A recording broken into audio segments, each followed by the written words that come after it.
Hello. Hello. It has been a while once again. Thanks for joining me. How are you guys doing tonight? It's not Wednesday or Sunday. What the hell is going on? Well, to answer that question, I had an opportunity to stream, and so I took it. Even though my daughter has been absolutely kicking my ass for, basically the last 10 months. Yeah, I've got in-laws in tonight, so I'm taking a flyer. I'm gonna enjoy myself. I'm gonna do something I like. How the heck are you guys? How are ya? Yeah, I've been bad. I've been very bad about streaming. But that's okay. Yeah, yep, I'm on call tomorrow. So hopefully I'll be able to be back Sunday. The in-laws will still be here, but we will see. We will see about that. It all sort of depends on the sleep load. I got my ass kicked last night, but for some reason I'm not feeling too bad. I might be feeling it tomorrow, though. So, enjoy me while I last.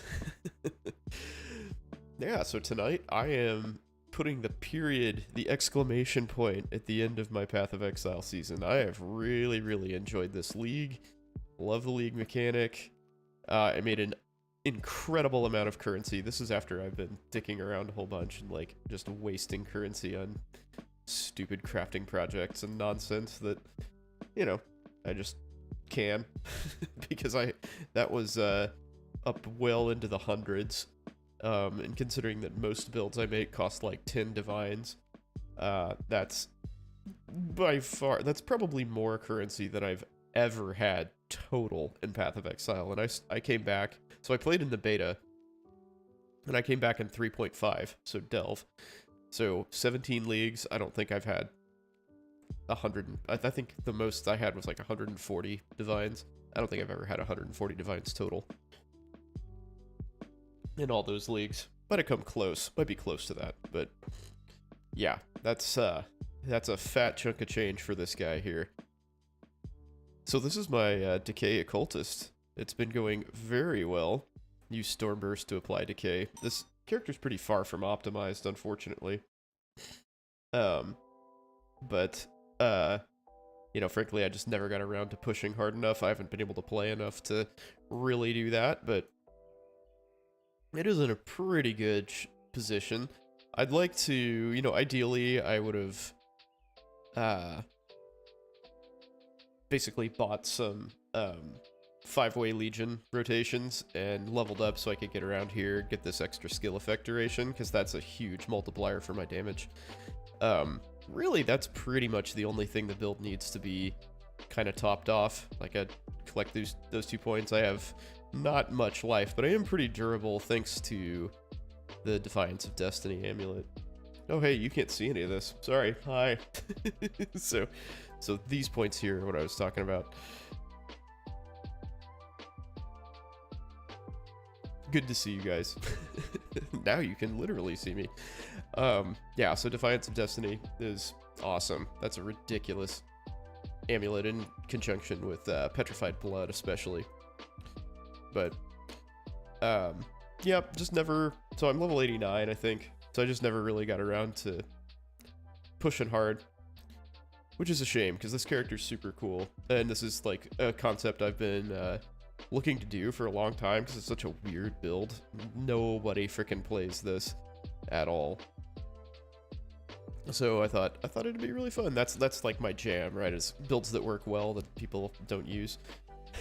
So, yeah. Well, anyway, things that have been going on with me. Did you guys know that the T virus is present in Kansas City? So, my wife usually takes my daughter to these.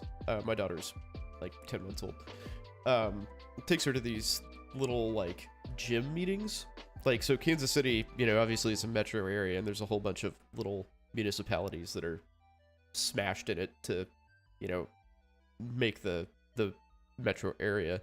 And there's this city called Fairway, which is like not, it's maybe a 10-minute drive from my house. I mean, it's in, Kansas City. It's like right down the street. But anyway, their city hall is, like a 4-room building, basically. because there's, you know, it's such a small little city. And they have this kind of like conference room, which is maybe 3,000 square feet, probably not even that big. That they just like put a bunch of pads down and let babies run around in for 2 hours a day. And so my wife goes there and just lets our kid, you know, crawl around and play with toys and fall off shit, and it's fun.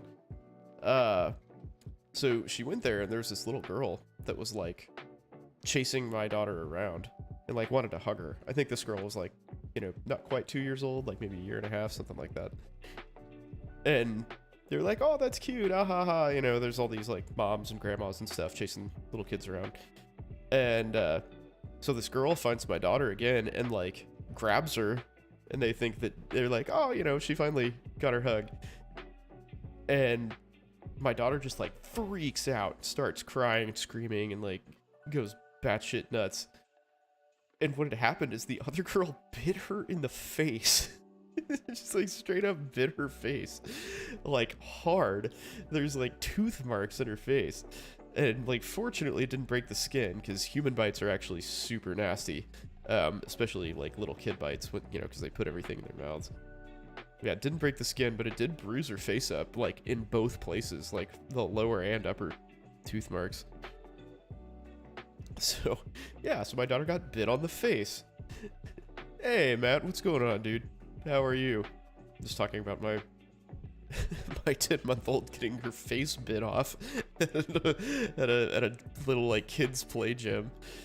That was terrible. Poor girl just like went there. She just wants to crawl around and, you know, fall into foam pits and shit, and she gets, you know, Resident Evil style face bitten. Sucks. Sucks for her. The other fun development in my life, which I will show you right now, is my fabled gaming table appears to be nearing completion. Thank God. Oh, she's fine. Yeah, she's totally cool. Not a problem at all. I mean, she got bruised. Like, it hurt her. Like, she got bit hard, but it didn't break her skin, and she's fine. So this is the table. This is what it looks like. That is going to be sweet. So these corners here, there are, like, this is kind of in my face. There are, like, electrical things that pop up here. So it's going to be, like, outlets, USB ports, and, like, 2.0 and 3.0, and, what else did I want to have him put in there? Can't remember. There's something else that went in there, too. Halfway through your anesthesia rotation? Did a week of cardio. Oh, okay. Cardiac anesthesia is awesome. You learn a lot of medicine. A lot of medicine and a lot of surgery. I'm impressed they let students in there. Hey, Cheezel, what's up, man? Long time no see, dude. Thanks for dropping by. What's going on with you? So yeah, custom gaming table. So this is the topper. That actually is going to come off, and there's like a vaulted area inside there that I'll show you in just a second. But I think it's like a, I don't know exactly how much space it is, but I asked him for it like 3 inches, you know, so you could like realistically leave a board game up under there. You got the Rona, holy shit. You know, somehow I think I've managed to avoid that. I'm not sure how. Not sure how, because we were front lines. Like, our hospital's policy was we were the ones who intubated and placed, like, central lines and arterial lines in the people who made it to the ICU. So, like, we saw the sickest of the sick people. And, I don't know, man. 4th time for you? Jesus Christ. That sucks. Sorry to hear that. Yeah, actually, so now that I'm thinking about it, I think I may have had it, like, a couple months ago. I didn't really feel bad, but I felt like I kind of had a cold, and I haven't really been able to smell right since then. So, I don't know, I'm always kind of like fairly high on the congestion meter anyway. So it's sort of hard for me to tell if that's a thing or not. Group you're rotating with just hired a cardiac guy. Showed you around the last couple days? Oh, you get a lobe? Okay, cool. Did he let you place into a lumen tube? Because that'd be pretty cool. That's something that's, you know, relatively uncommon. I always thought doing stuff like that was really fun as a student. Like, you know, they throw you a bone a little bit. But yeah, so here's the gaming table. I think the sides here, I'm not entirely sure what that's going to look like, but I think there's like drink holders and stuff that are going to go on these sides here. And it should be like flush with this. Taste buds are fucked and your sinuses are clogged. Boo. Yeah, lobectomies are cool. That's a good surgery. It's very interesting too because you can watch the whole thing. You know, it's obviously, or well, I'm assuming it's laparoscopic. You didn't say that, but ooh, they let you do blocks? Nice. Those super claps are really satisfying. Because, yeah, you know, you do it right and their arm just goes dead. It's beautiful. Yeah, here's the, so this is the inside. It's obviously unfinished. This will be, you know, have a lot more polish to it. It'll be sanded and stained and all that. But, LED lighting around the base. And they're going to kind of shroud that a little bit, so it's, like, not quite as bright. But yeah, it's got black speed cloth on it. Yeah, this is gonna be pretty sweet. I'm very much looking forward to this table. It's cool that they're letting you do blocks. Have you done any, like, epidurals or anything? Yeah, the ones you've seen are laparoscopic. Yeah, I mean, I think that's standard of care anymore. They only do open, like, actual thoracotomies for, you know, extreme cases. Like, maybe it's super scarred down for whatever reason or something. Did robot it first and then had to go open? Yeah. That does happen. Yeah, if they can't tolerate it, if they can't tolerate that single lung ventilation, yeah. That's kind of a problem sometimes. Dude, the pulmonary CT room is where you learn to get comfortable with a lot of really funky shit. Like, you know, those people are having, you know, one lung ventilation, or they're getting bronked or something, and you just, like, let them cruise with SATs in the 70s for, like, an hour sometimes. It's so bad. And for those of you who don't know why that's bad, normally the oxygen saturation of your venous blood is, like, mid-70s. So if you're letting somebody, like, just pump venous blood through their body, that's a little sphincter puckering.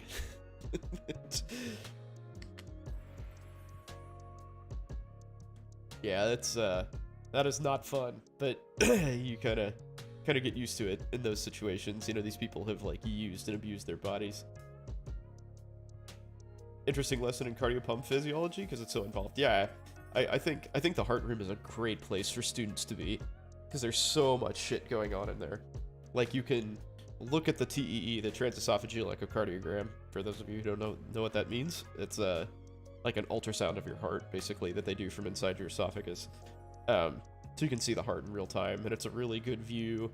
And you can totally see things as they happen. So, like, when generally when you have heart surgery, they pump something into your heart called cardioplegia, which is basically a high potassium solution. It makes your heart stop so the surgeon can work on your heart without it, like, moving around. Now, there is such a thing as cardiac surgery that doesn't require that, but most of the time, that's what they use. Especially if they're going on bypass, using bypass machine. Anyway, they, like, that flows into your coronary arteries, so it stops your heart. When they let your coronary arteries reperfuse, so they allow blood to flow back through them, you can actually, like, if you're looking at the echo, you can see the patient's heart, like, start to work again. It's really cool.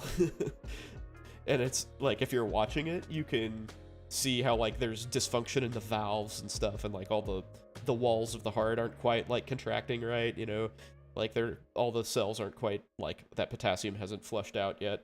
And then as, like, time goes on, like, you know, the valve dysfunction gets better and better and better, and the wall function, like, wall motion is more normal. It's really cool.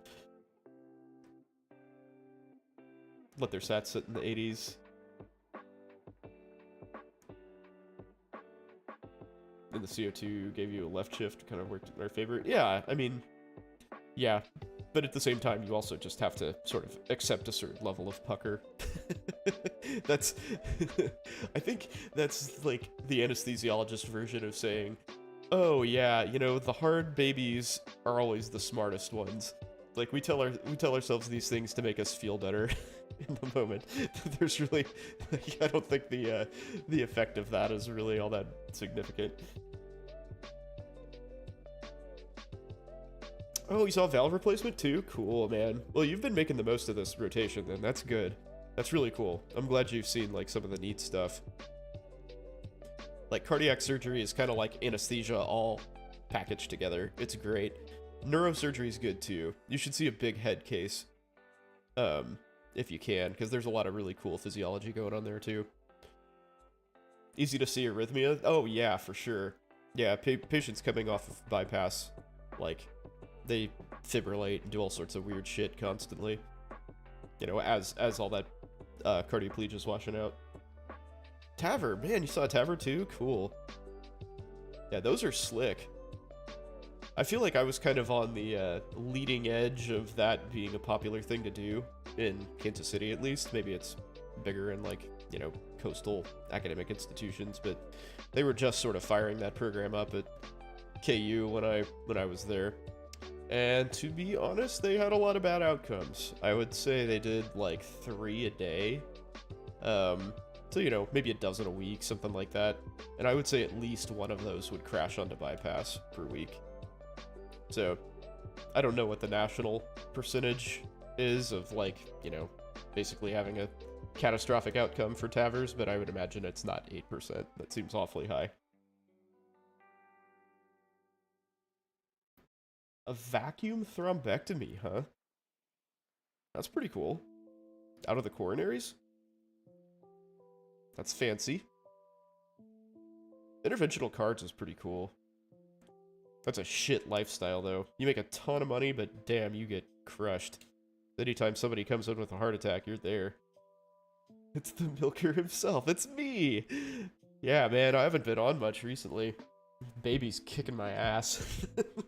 It's very difficult to be awake past 8:30 or 9 these days. Much less muster the energy necessary to talk for 2 hours. The anesthesia went from slow to way too fast. Yeah, because you were having problems with sitting around and doing nothing, as I recall. Now you're getting pounded with hearts and TAVRs and all sorts of crazy shit. That's the way it should be, though. I'm glad. I mean, that's how you learn. That's a good rotation. That's a good rotation. You should feel overwhelmed, I feel like. Like when you're in med school, if you're getting your money's worth, you should feel overwhelmed. You should be doing, you know, getting a window into like all the advanced cool stuff that each specialty does, you know? So, yeah, I mean, if you're just doing the, like, stupid bread and butter crap the whole time, then that's not gonna inform your decision to practice a specialty, I don't think. Rotation's going too fast, that's cute. Yeah, yeah.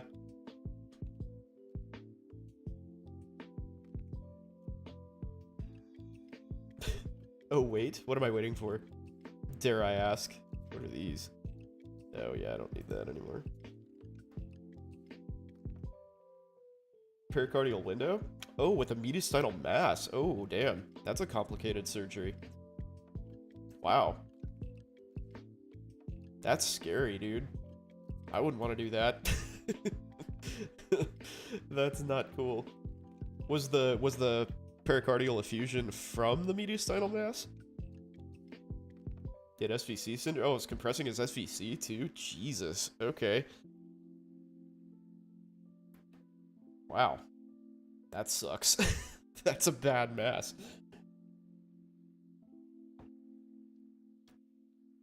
So, let's talk about that. This is interesting stuff. This is good physiology right here. So, I was going to go bossing in Path of Exile, but now we're going to talk about cardiac physiology and anesthesia. So what Matt is talking about here is a very, very complex patient from an anesthetic standpoint. He was super talented and pimped you on it. That's not fair. That's like, dude, what you're talking about here is like easily a fellow level case. That's something that most staff would like have to discuss with their colleagues about how to manage that. But you got it right. Good for you. Good for you. So pericardial effusion is basically fluid around your heart, right? So I make the mistake of talking medical lingo, and I realize that there are at least a few people here who are not, medically inclined. So I try to keep it real. Helped you a bit, but you got there. I mean, that's great, dude. Like I said, what you're talking about is a very, very complex case. Yeah, good for you. And I'm glad you saw that. Again, like those are the things that you earn your money for. Most of the time as an anesthesiologist, at least in the private world, you're like just sort of there as an extra set of hands, to be frank. But it's the people like that who walk through and they're just like ticking time bombs where you're worth $500,000 a year, easy. Because nobody else is going to be able to handle that. Right. So pericardial effusion. It's lots of fluid around your heart. If it gets big, it can actually squish your heart. So for obvious reasons, that's a bad thing. It makes your heart unable to pump appropriately. So,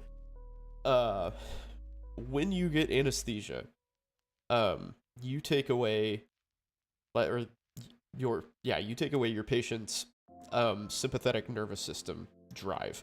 So this is where this gets really complicated. Okay, and this is just the pericardial effusion part. We'll talk about the mass in a little bit.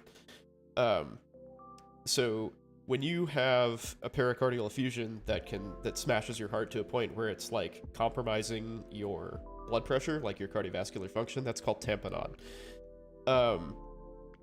So when you have tamponade, your heart gets into a rut where basically the only way that it can do what it's supposed to is to beat faster. Hey, good gosh darn, what's up, man? Good to see you, dude. We're having a wonderful cardiac physiology overview because Team Matt here has been crushing it in his anesthesia rotation, sounds like. So normally your heart has a couple ways that it can compensate for needing more blood flow. So first off, a normal ejection fraction, that is the amount of blood that your heart pumps out, is only like 60% of what it has in it. And that is so that it can squeeze harder. So it can eject more blood, which is known as the stroke volume. So you can increase your stroke volume, and you could also increase your heart rate. Okay, so if you have tamponade and you're squishing your heart, you can't really increase your stroke volume, right? So the only thing that your heart can do to pump more blood is to go faster. And that is what your sympathetic nerves do. They didn't qualify for ECMO? Jesus. You learned the etymology of mellitus and insipidus with regard to diabetes? Oh, there you go. I don't know those things, actually. Please enlighten us. But yeah, so if you take out somebody's sympathetic drive, you basically make it so that their heart can't beat as fast and therefore can't supply their body with blood. And so you get in this like death spiral real fast. So what we do is we have the surgeon come in and prep the patient while they're awake. And they're like, they're covered up, they're in their like sterile drape and all of that stuff. The surgeon's ready to make incision before we give anesthesia, because as soon as you put that patient to sleep, they're going to tank. So basically, the surgeon goes in, drains the effusion real quick, because they can do that. It's basically like just below your ribs most of the time. They can make an incision in the connective tissue that's surrounding your heart and holding all that fluid in, so they can relieve that pressure within, 15 to 30 seconds. It's pretty fast. So your patient's tanking, but then they can compensate again once that fluid goes away. So you do that. Look it up. I'll love it. Hell yeah. Yeah, subxiphoid incision. Exactly. So the other piece of this puzzle is this patient had a mediastinal mass, and your mediastinum is kind of this like pocket that's like right in the middle of your chest, basically, just this like space in the middle of your chest. And there are like lymph nodes and all sorts of stuff in there. But if you have a mass in there, it can smush anything that's there. So it can compress your heart, can compress your major blood vessels, that meaning your superior vena cava, your aorta, It can also mess with your lungs really badly. And so, without getting too much into pulmonary physiology, basically, once you anesthetize somebody, their lungs can collapse and you can't ventilate them if they have a, you know, certain type and or size of mediastinal mass. So that, and like the way that you fix that is you use something called a rigid bronchoscope. So it's basically like a metal pipe that you shove in somebody's trachea to stent open their lungs, in their like bronchial tree, their airway. And that's not fun. That's not a good thing to have to do emergently. Cockroach Princess, what's up, man? All the good old boys coming out tonight. I love it. Gucci needs to make an appearance though.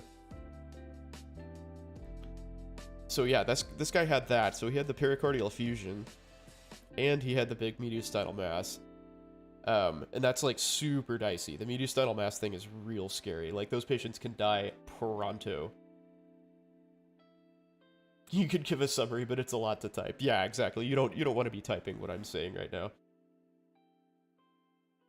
Yeah, that's a big surgery, big recovery for sure. Agree. But yeah, to try to balance all of those things and not kill that patient, that's a huge deal. So that's a super good case for you to see. Very interesting. Very, very interesting. You gave me a science boner just then. Thank you for that.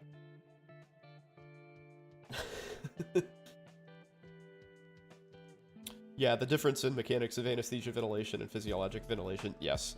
Yeah, so that's the problem with mediastinal masses is, so physiologic ventilation is, with regard to your lungs, a negative pressure thing, like your diaphragm moves down and sucks air in, but anesthesia ventilation is positive pressure, so you're forcing air into the lungs, basically, and because of fluid flow, basically, like Bernoulli's equation, when you do that, you create suction inside their bronchial tree, and it sucks the bronchus closed, if the mass is pushing on it enough.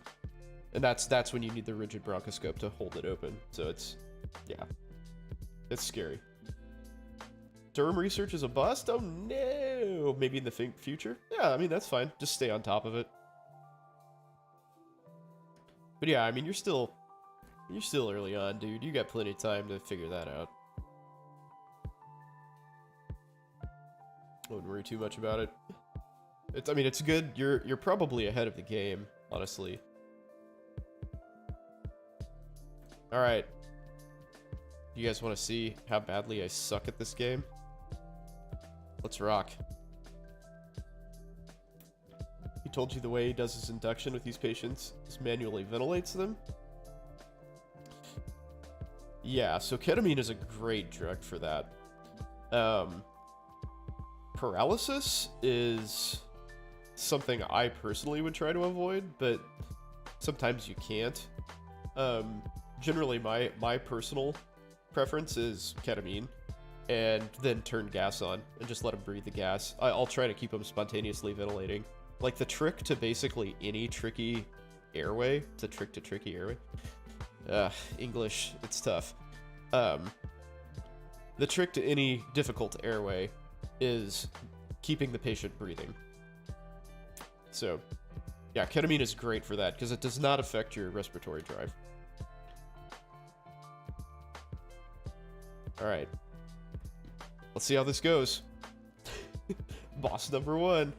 Yeah, paralysis is, you can do it. And, you know, again, if you're resecting a mediastinal mass that's around a bunch of pretty sensitive things, so sometimes that may require paralysis, but I would definitely try not to paralyze that patient if I could avoid it.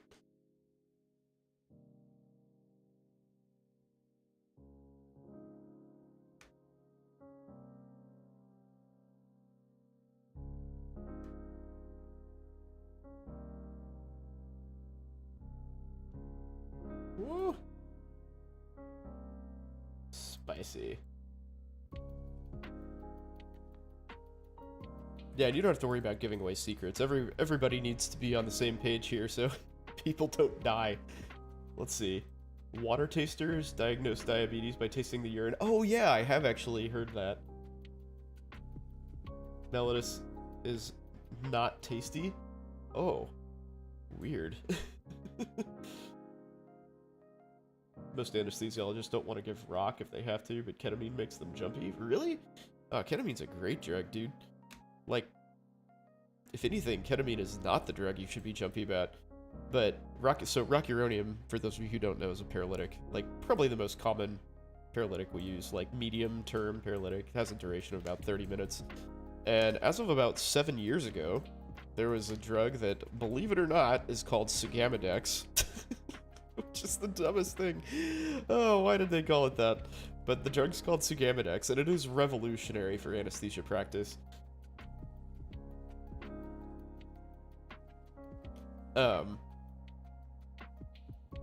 Because, like, so we used to use a combination of a drug called neostigmine and glycopyrrolate.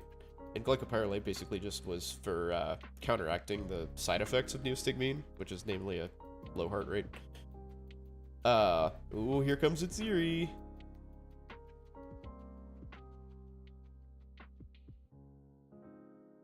I feel like my music isn't...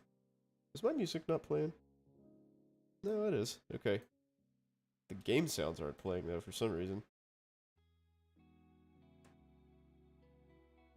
Interesting. I wonder why that is. Well, anyway. Who's nervous about ketamine? I don't know. I've never really seen anybody nervous about ketamine. I know nurses hate it. But, I don't really care that much about that, to be honest. As long as the patient's happy and healthy, I think we're good. I don't know what that is.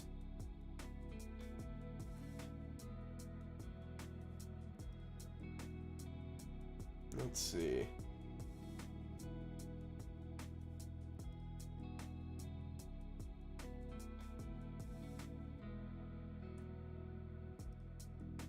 Maybe you think my local docs are nervous about ketamine? No, dude. I think everybody I know is very happy to work with ketamine. Oh, shit. What the hell? Well, no wonder I couldn't adjust the sound for it.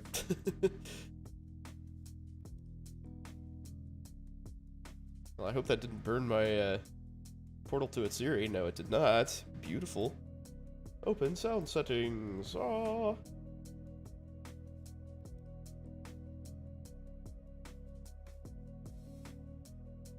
Patients get jumpy during surgery. Yeah, I mean, if they're moving around, you don't really have much of a choice. For sure. I dig that, but you try to avoid it. The streams made you consider gas. That's hilarious. I'm so influential. Yes, yes. It's a good specialty, man. I mean, you get a lot of everything. That's not what I wanted at all. None of this is what I wanted. There we go. Oh, I guess I don't really need to worry about that because I'm not playing the league anymore after that. After this. Let's see. Option sound.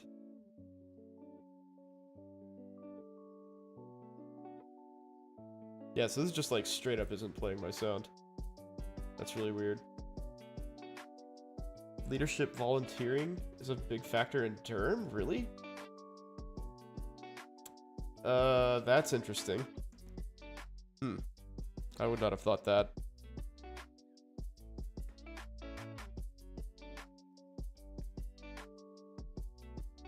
Alright, hold on 1 second.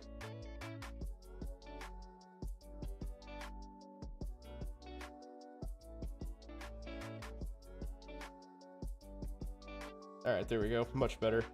That was what you were told by a director? That's very weird. Huh, wonder why my sound's not working. Let's see, one more time if I can get that in there. Path of Exile isn't an option there. That's very weird.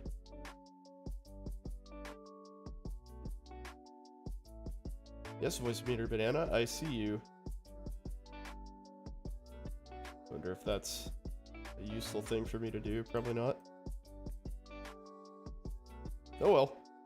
Bossing without sound it is. Here we go.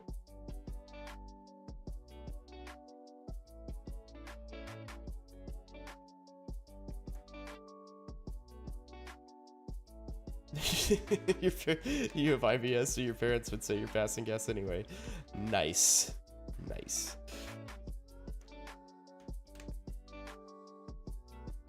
And yes, indeed, you might as well get paid for it, I agree. And paid well at that.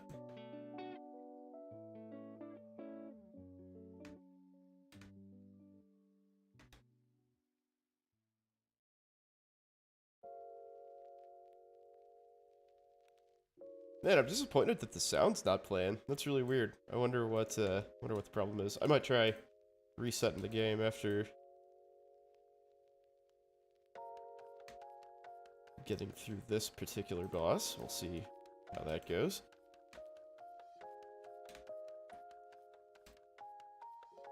So I'm very... I wonder how well connected that director is. It tells you that volunteerism is a useful thing for residency application. That's very confusing to me. Ow. Ah! Oh no! Almost nuked by stupid corrupting blood. That's another thing I could do to optimize this build.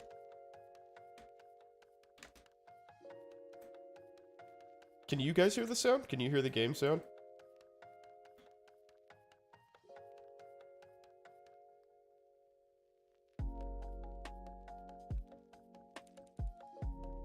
Oh shit.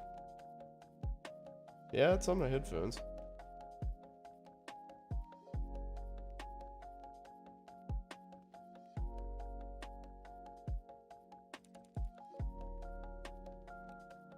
Okay, that's where it was. So that has not changed. Choose my output device, headphones. You don't mind no game sounds? Cool. Not a problem. Huh, that's really strange. Yeah, because I don't hear any either.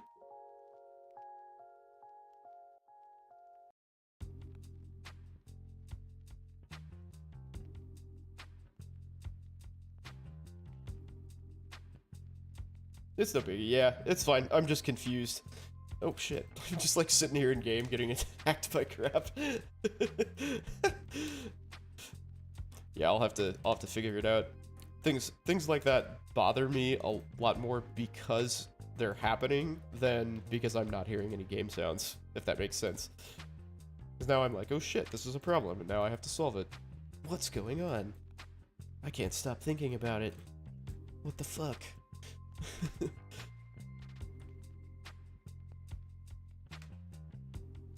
All the derm says you need research. I mean, I think that's pretty much universally true, honestly.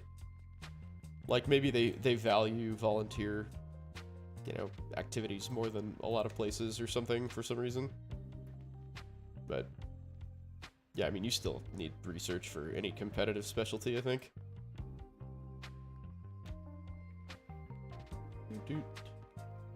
Alright, it's eerie.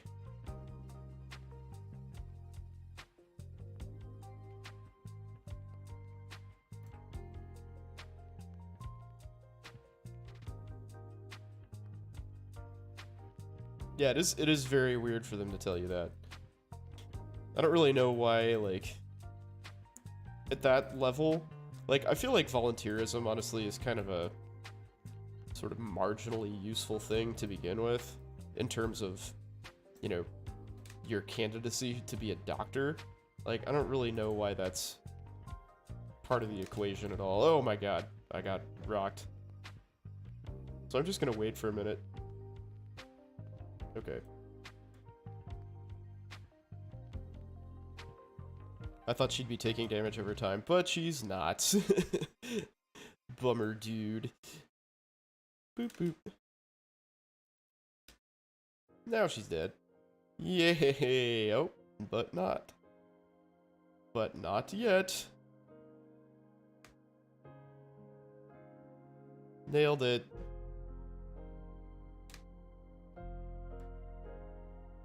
Volunteering is a hoop to jump through just seems disingenuous. Yeah, it absolutely is, right? Yeah, requiring volunteerism is just like, does not compute to me, you know? I don't get it. Alright, well that actually went pretty well. Sacrificial garb, heavy belt, I don't know what that is.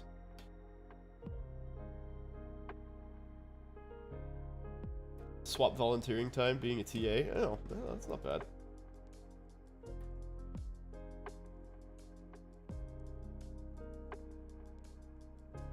We have to take out loans to live, but we should volunteer. Yeah, exactly. I mean, like, dude, you're here to be a doctor. You're not here to do, like, community outreach. I feel like. I think, you know, you're kind of making your life about taking care of other people by choosing this career. So why do you need to volunteer further? I don't get it. Let's see. It sucks. Level of all vol skill gems. Huh. Okay. Item level 72.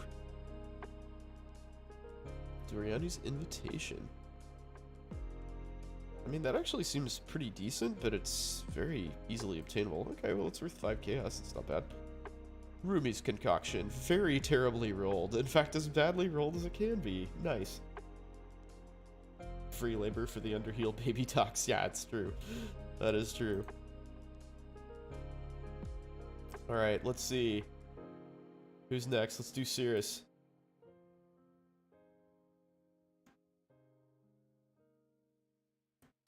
Oh, shit. Get out of there. Boop, boop, boop.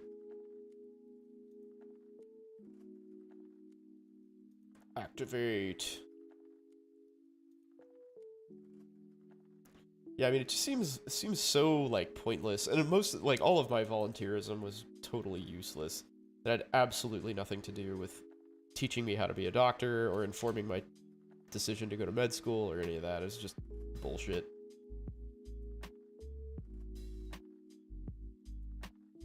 Four weeks. So this fight will actually be a lot more difficult without sound, unfortunately.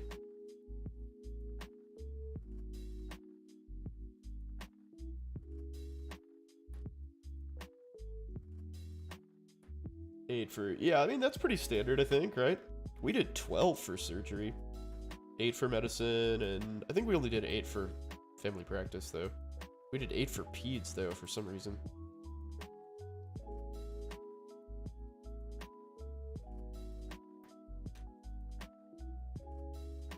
Alright.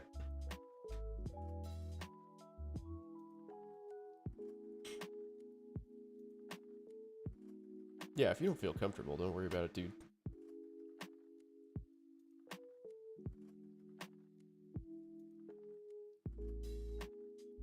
Alright, come on down, baby.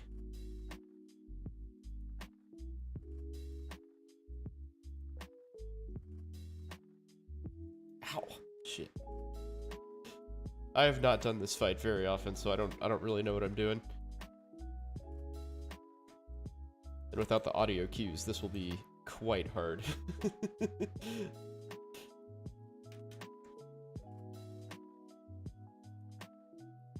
If you know you don't want to do peds, why do you have to? Well, I mean, I see the value in rotating through stuff, because a lot of people change their minds. And also, you know, you're a doctor, so you should know how to treat, you know, common pediatric things and deal with pediatric patients. I see the value in rotating through it, but as for,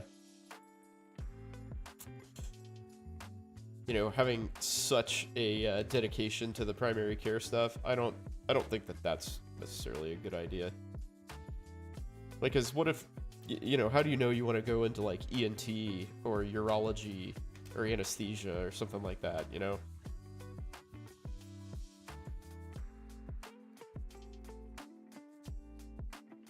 I really think the subspecialties should get a little bit more love. Ow.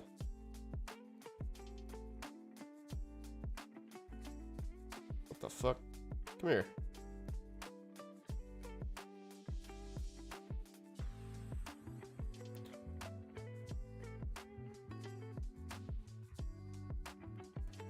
What's the cause for low PCP pay? Bad reimbursement. That's basically it. Like, clinic visits don't pay well. Pay insurance companies well. Or pay the hospital well, rather. So, oh, shit, what? That, and combined with the fact that, you know, insurance companies have been squeezing reimbursement for those things. Like, even if you do a direct fee-for-service thing, you're still gonna make less money. Because you just have to work harder for the same pay.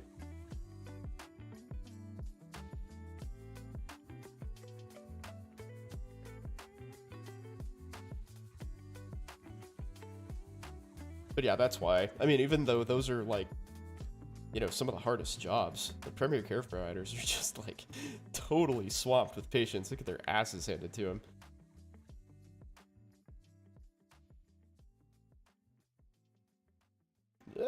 Let's get the fuck out of there.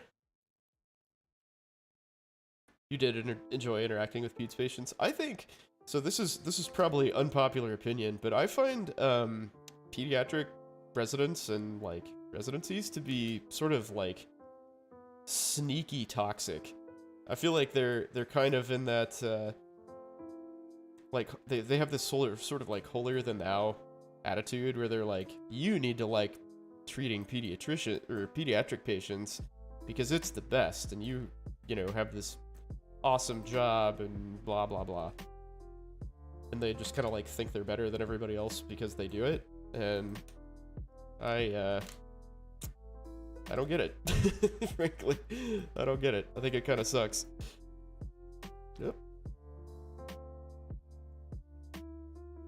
But I guess you have to sort of feel that way to enjoy your job making half as much money as all of your med school colleagues and think that that's a good deal.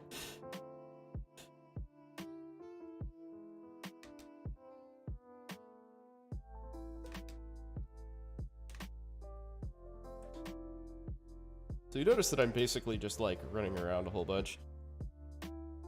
Ah, I got meteored. I didn't see the exit. Where was it? Like people that drive a Prius. Kinda, yeah. But yeah, reimbursement for primary care specialties is just like ridiculously low. It should not, and by that I mean it should not be that low. Savior complex? Yeah, yes, exactly.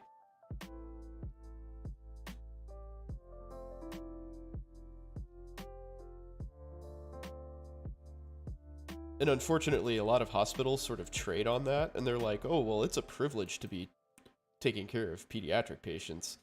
Therefore, we're going to pay all of you much less than your market value, because that makes sense. And they just, like, expect that to be okay, and doctors are idiots, so we've kind of let that happen.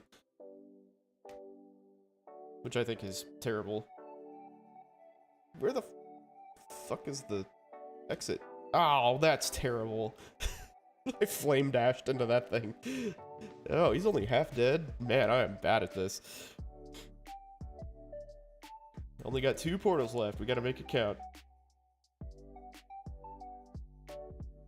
I would be a doctor even if it didn't pay. Yeah, exactly. That's such shit. Like, no, you wouldn't. No, you certainly would not.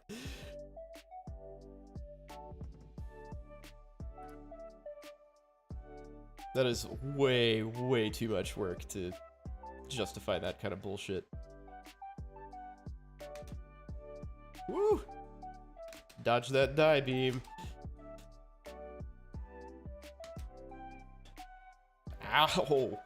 Wow, did I just tank that? Wow, this character got some balls on him. Or her, as the case may be. Favorite maps? Oh, I killed him! Orb of Dominance. I don't know what that is. Okay. Ooh, some Crusader gloves to mess up. Nice. No, I can't do that. Hey, Xana. What's that? But yeah, the pediatricians are definitely... Yeah, I don't know. I guess you just have to cling to something to, again, be comfortable with that choice. I don't see it, man. It's just such a terrible investment.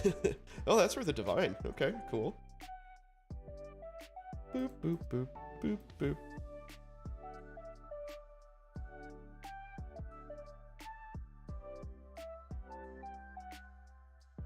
Avoid cold damage unaffected by burning ground. Alright, well, I don't want any of that. So let's go corrupt these Hands of the Head Templar. Boop. Boop. What? Wow, these are actually really good. Spell crit. Okay, let's see what these are worth. Holy shit. Nothing on the market. Wow, those are probably really good. Let's see. 10 divines. Jesus Christ, those are awesome. Rich kids who've never had to worry about bills before. Yeah, I mean, that's possible too. Do I think that most med students go into medicine for money? I think it factors in to their decision at some level, if that makes sense. Like, if it, you know, it may not be their number one thing, but I think it's at least part of the decision.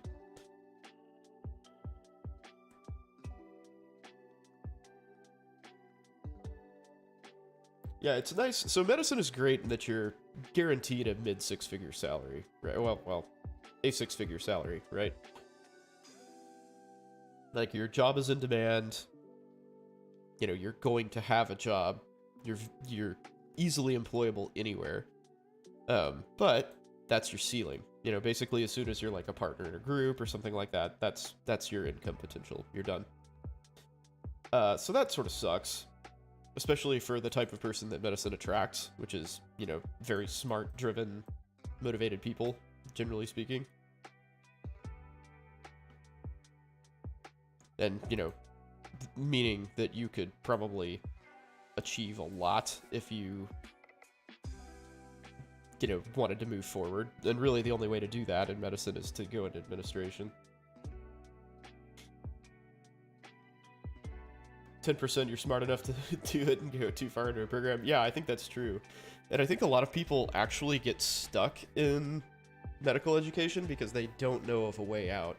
Like, you get so much debt in med school, and then you, like, go to residency and you're like, oh, this is bullshit. Or you just make it through med school and you're like, this is bullshit. But, you know, like, I'm $300,000 in debt, and what am I going to do? But, I mean, there are alternatives. You probably have to go corporate, but those positions have literally no ceiling. Like, if you're a clinical consultant for, you know, anyone, like any of these major consulting groups, like Deloitte or what are some other ones, like BCG or something like that. I mean, you can literally make 8 figures. Can you make more money if you start your own private practice? So you can. So there's recently sort of been a renaissance in in like primary care, especially because there have been lots of people who have done like subscription-based service. So it's like a cash-based service. So you discount all your services and then provide a certain amount of lab work or visits or whatever. And you just, you know, you collect subscription fees every month.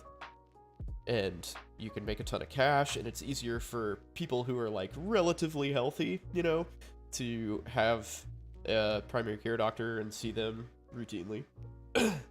And you can make way more money than, you know, most primary care doctors could make doing that. So I think typical rates are, like, $100 a month or something, or $150. So, you know, if you see what? So if you had 100 patients, you'd be making 15 grand a month. And that's nothing, right? 100 patients is nothing. Like, most family practice docs see 40 a day. So that's, what is that? 8,000 a month, or 800 a month. So even if you do half that, you're making 60 grand a month.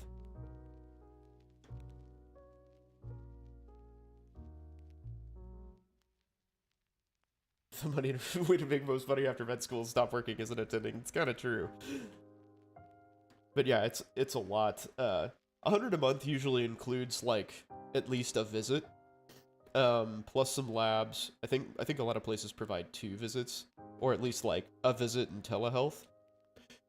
But you have to remember that this is kind of like immediate access stuff, right? Like if you were to go schedule an appointment with your family practice doc, you'd probably be waiting 3 months. Most of these subscription-based people are like, you know, next day or at least the same week. It's much more immediate access. You don't have to fuck around with insurance. It's all cash-based. In a lot of cases, it might be cheaper for you to do that. So if you just, like, go see a PCP and then get labs drawn, and then pay out of pocket for that, you're good, right? Alright. Hello, Elder. Let's go, baby. Get withered. Oh, he's almost half dead. Holy shit. Decay is so good. I love this build. Hey, you stop that.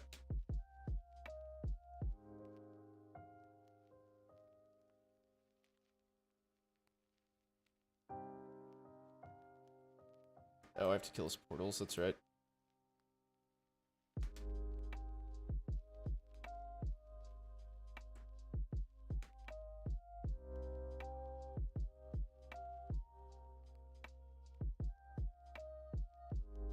Dude, I love those wither totems, how they highlight what I'm supposed to be attacking. That's so useful.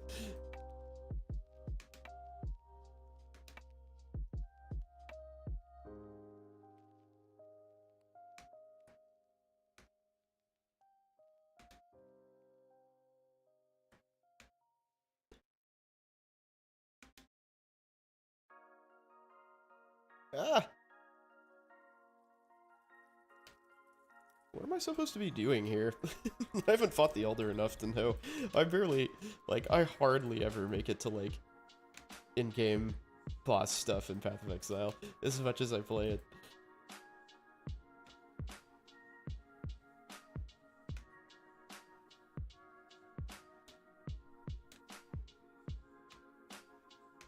Ah!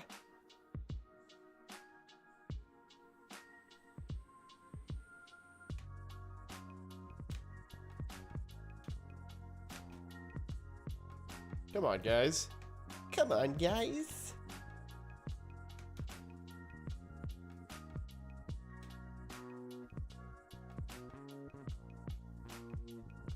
There he goes.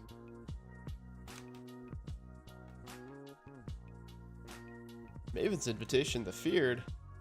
Excellent. Oh. That sucks. Let's see. Dystopian theory of medicine. NPs and PAs are going to take over the HMO market. Probably true. Attendings are going to leave insurance and slide to cash pay. Yeah, I think that's already happening, honestly. I agree.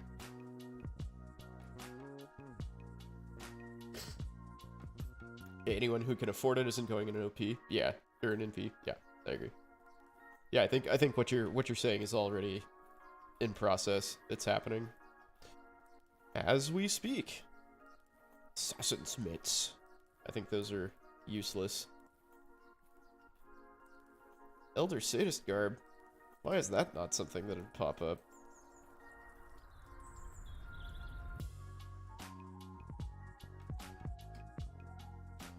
Let's see.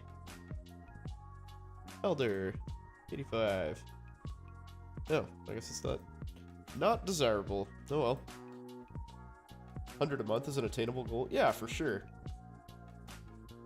Yeah, especially if you're like, if you're already a primary care doc and you just take your patients with you, you just like notify everybody that, hey, I'm gonna be doing this fee-for-service thing now. Like, you don't have to start from scratch, you know, and like advertise yourself just to get off the ground.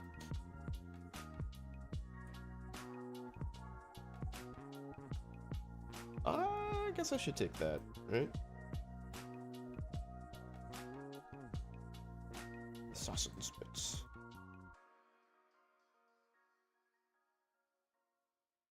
What is that? Blasphemer's Grasp.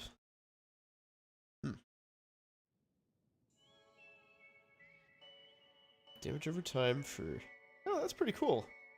Okay. Fair enough. Makes sense why it would be that much. I don't feel like 100 a month is really all that much, honestly. I mean, because this is, you have to remember, this is for people with no insurance, usually. Right, so 100 a month is way cheaper than having insurance. A lot of PCPs are sliding to direct primary care. Yes, for sure. Hospitals are going to stop accepting insurance and switch to in-house money? Maybe. Maybe. I think as insurance companies get greedier and harder to work with, that will definitely happen. That's going to be a big leap of faith for a lot of hospitals, though. They're not going to like doing that. It's going to take, like, the smaller private places to make that happen. Alright, let's go fight the Shaper. This is going pretty well so far. Hospital networks would have so much overhead. Yeah, they'd have a shitload of overhead. If every doctor in America worked for free, healthcare costs would drop by 8%. Yeah. Yeah, that's one of those, like, great... I've actually heard it's less. I've heard it's, like, 5%. But, yeah, that's one of those great boogeymen of, the country, you know? It's just, like, doctors are these, like, rich, pompous fuckers, like, dragging the system down because we're so expensive. Like, nah, dude. That is not the problem.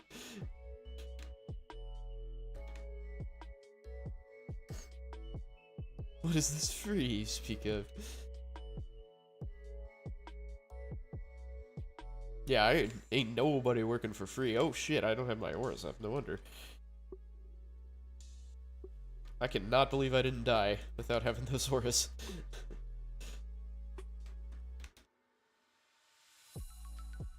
Spine mode? Alright.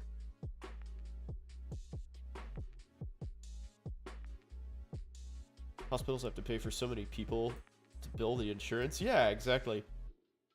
Yeah, there's like, you know, all these health information management people, like, you know, you've got an entire, like, department of the hospital that's set up just to, you know, make sure they collect money, and then you've got to, like, renegotiate your rates with every individual insurance company every year, and do all this, like, crazy shit to just make sure you're getting paid what you're supposed to.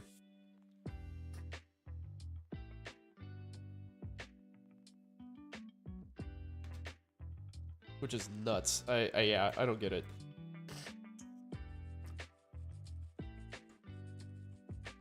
But it will definitely take a visionary with very deep pockets, like fuck you money pockets, like Elon Musk rich, to take over a major hospital chain and make that happen. And it will be super unpopular because there will be lots of people who are extraneous losing their jobs, and they won't like that.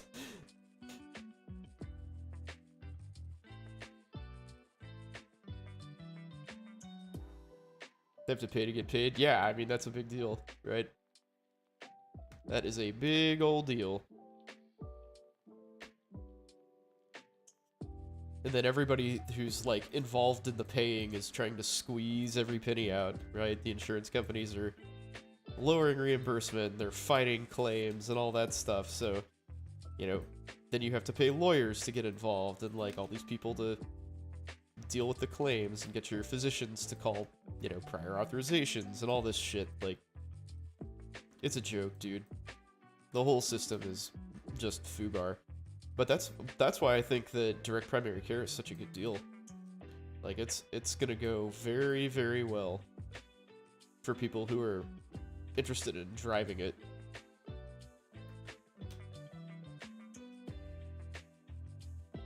Only 45% of the staff are classified MD? Ease. Actually, you know, I'm surprised it's even that. I'm surprised. That seems like a lot, right? Because there's, like, nurses and stuff like that everywhere.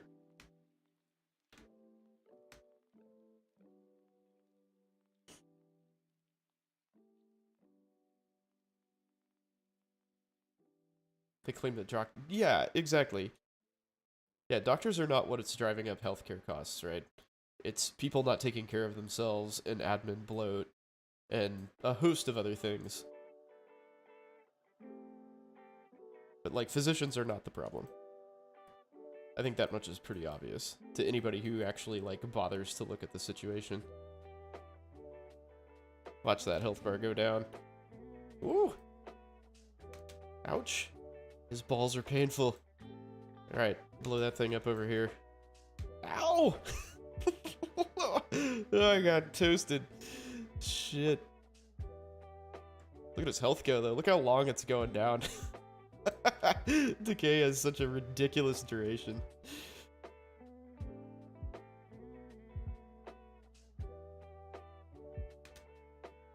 Portal.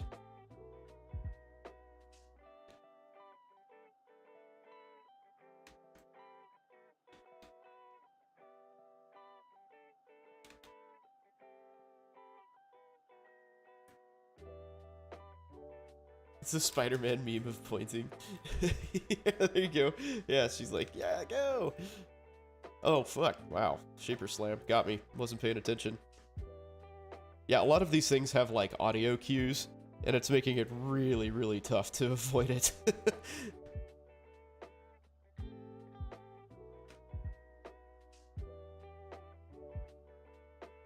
Oh, shit. That surprised me. So, apparently he took a shitload of damage while I was gone. Decay is ridiculous. This is an awesome build. Universal healthcare is only going to make everything more expensive. Oh yeah, dude, if I don't really want the career upheaval, but universal healthcare will be the best thing that ever happened to me, because I will just instantly sell out. Like, I'll do fee for service, like concierge medicine shit, and I know enough, like, young, good doctors who will come with me. You know, we'll just have a surgery center and primary care docs to feed us cases, and life will be great. I have no problem with that whatsoever. And we could have that set up in a couple months, tops. Like, I know the facilities, I know the people. That would be a very easy transition to make. It'd be a shitload of work in the short term, but man, once you get it going, it's just like printing money. But yeah, it'll absolutely make things more expensive. Certainly more ponderous and cumbersome.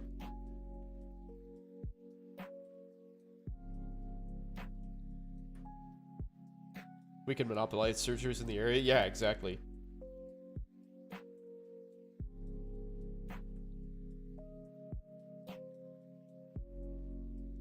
Ah! Oh, shit.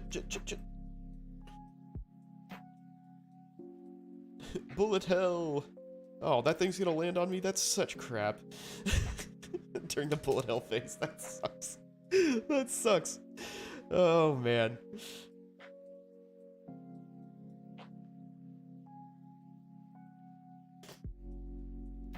Yeah, we could absolutely monopolize surgeries.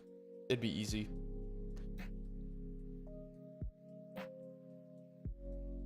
Especially if you're, like, the first one into that game, you would have such a huge advantage. So if you're planning to do that, and you know that's, you know, that's the deal, you're set. You're in very good shape.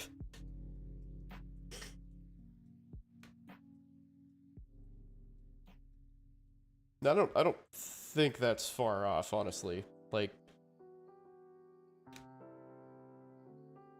I wouldn't say that it's super unlikely that we get universal healthcare at some point in the not very distant future. Or something very similar to it. We're pretty close as it is, honestly, with Medicare and Medicaid. Like, they already provide, you know, 80+% of the services rendered in the US. So, we're a lot closer than a lot of people think. What the fuck? What was that? Oh, I'm gonna burn all my portals. This sucks.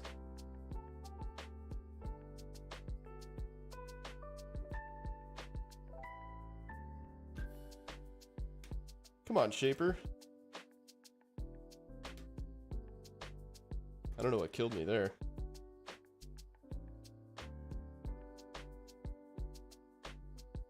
Usually I'm cruising through the regular enemies here.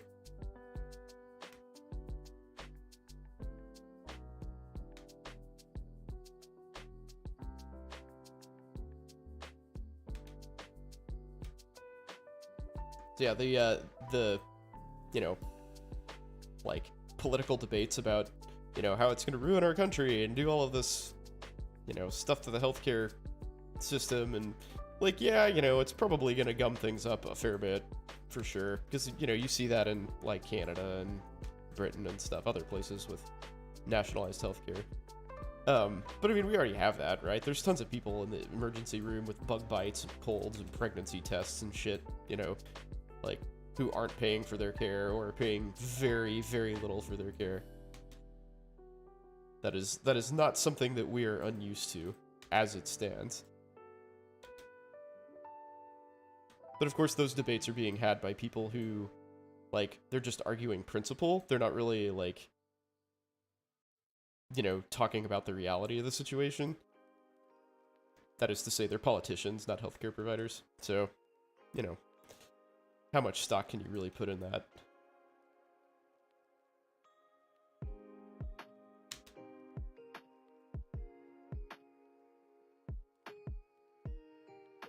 Wow, Shaper's kicking my ass, dude. Usually this fight is not so bad. Let's see. Hypothetical universe. Go into child psych. Open up a private clinic where you have mid-levels running Gen Peds. Yeah, there you go. Yeah, so I think this is probably unpopular opinion in the doctor crowd, but I actually think having a lot of mid-levels around is a really good thing. Because it allows exactly that. It allows you a volume practice. And frankly, like, most patients really just don't need physician-level care most of the time. You know, they just need somebody to see them, and they need, you know, an NP to show up and be like, fuck, well, there goes the Shaper. I failed the Shaper. Wah, wah. Failed the Shaper. So hey, if I can't do the Shaper, maybe I can do an even harder version of the Shaper. What do you think?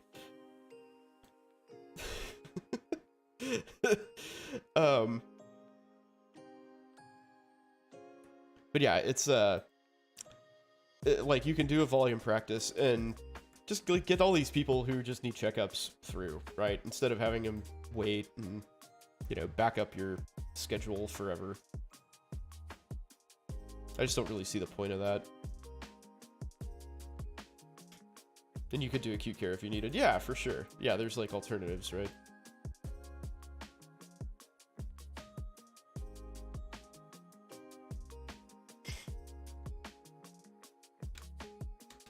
Ow, what the fuck? Did I just get frozen? That wasn't cool.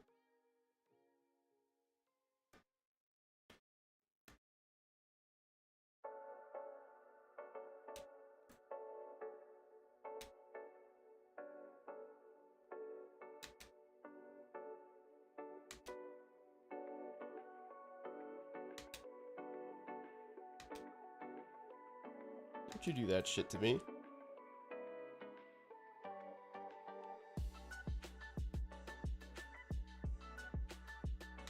God damn. I'm very bad at dodging that beam. Woo! Yeah, doing this without sound is very difficult.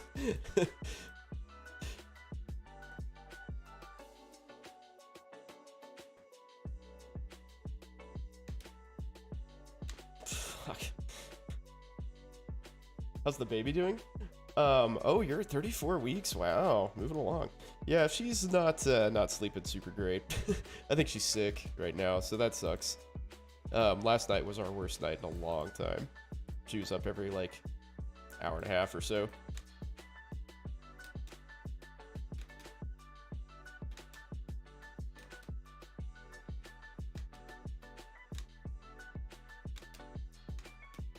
Why am I slow? Why am I slow? Woo! Dodged it that time. Saw it coming.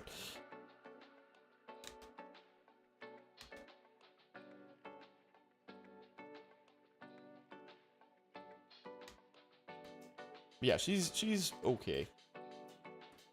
I would say better overall, but you know, still having a lot of issues with sleep. Especially in, like, our last kid was at this point was very well into the sleeping well phase.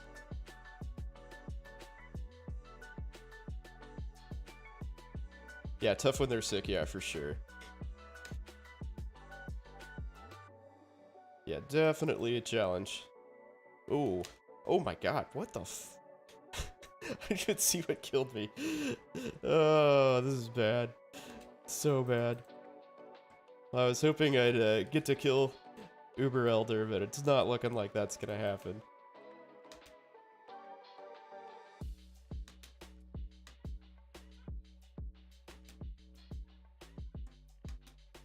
Ooh. Spicy. See, I don't even see what killed me there. I'm just not familiar enough with this fight, I guess. Alright, well, there you have it, folks. My my bossing failures of the evening. Even though this is very expensive.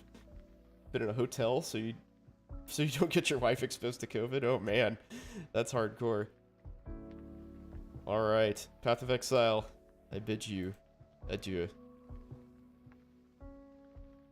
Alright, I'm gonna close this out real quick. Close all my, let's see.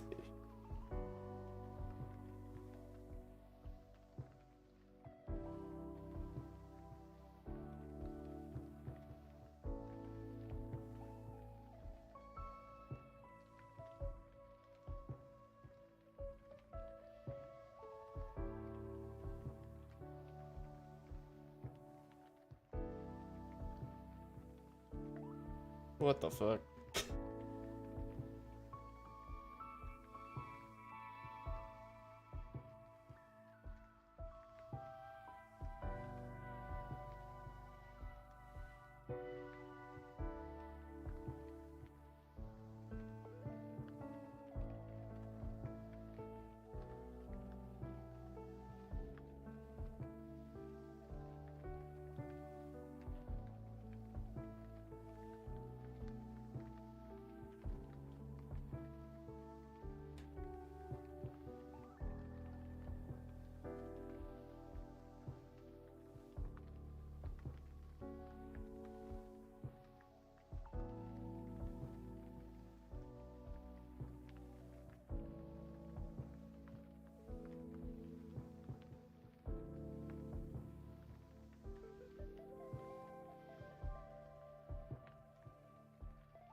Hmm.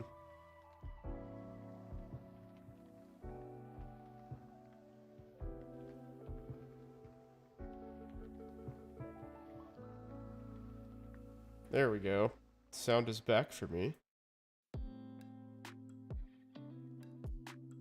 Let's play some voice meter or some Bertato. Without sound, apparently.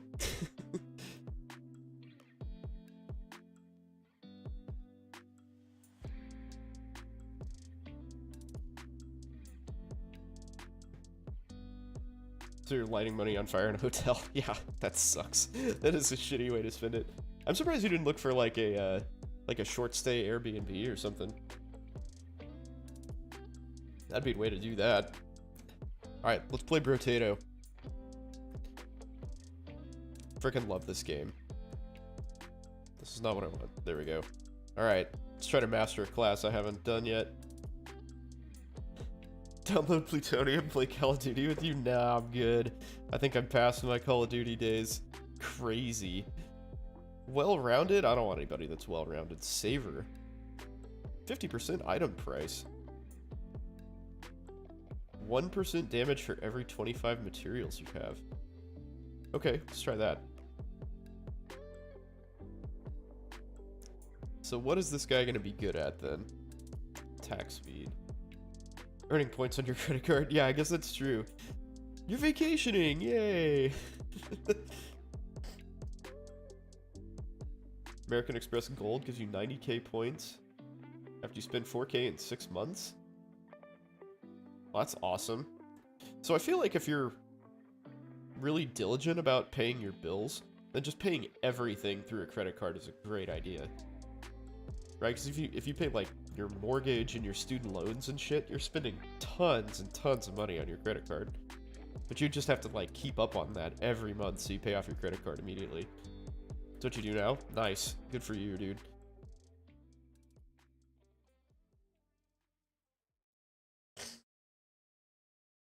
You don't have a debit card? I might, yeah. I feel like maybe I'm missing the boat on that.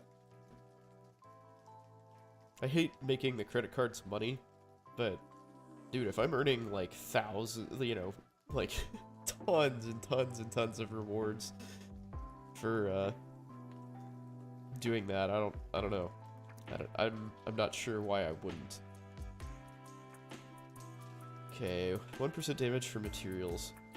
So I guess none of this really like helps with my material collection.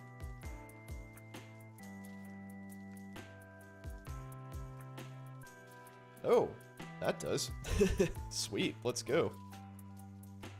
Boop. Yeah, if anybody likes these types of survival games, Brotato is badass. This is a great game.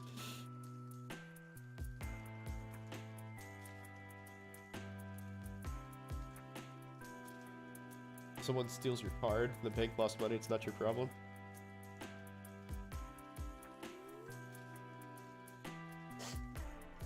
Yeah, I mean, that's a good point. Let Amex choose your, or chase your shit. Not worry about it. Let's see. What is that? Range. Oh, crossbow gets damage based on range. Interesting.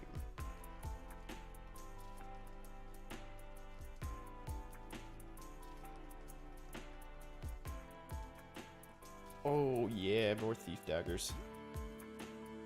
I'll take that, too. I love the butterfly wings. This is some dorky shit. Is it roguelike? Kinda. I mean, you can, like, unlock certain stuff, but it doesn't, like, it doesn't build on itself. You know, you're not, like, getting stronger characters. It's more Vampire Survivors-ish, I think, if I had to compare it to something. I'll take armor. I'll take... Yeah, we'll take melee damage.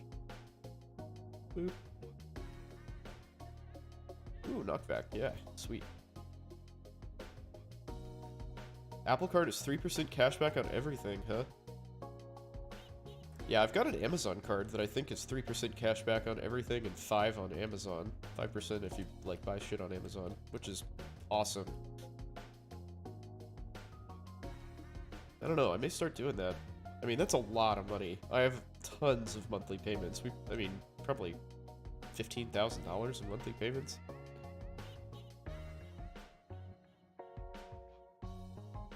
So that would be nice.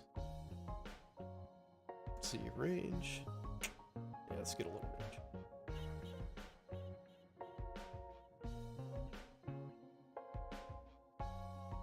Let's see what else I can get here.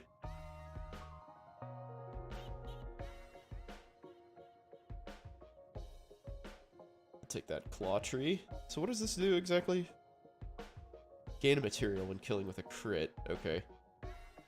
So that's really not going to give me that much material, but that's okay.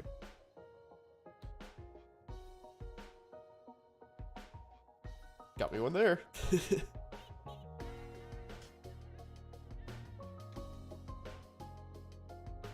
Yeah, I can handle a Costco card. You can get, like, anything through Costco. You get freaking vacations, cars, TVs. Yeah, that's probably a good idea.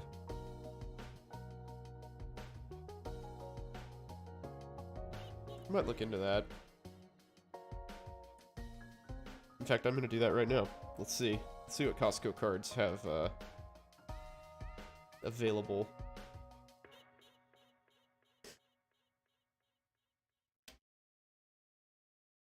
My credit is awesome, so I'll probably qualify for just about anything. Let's see.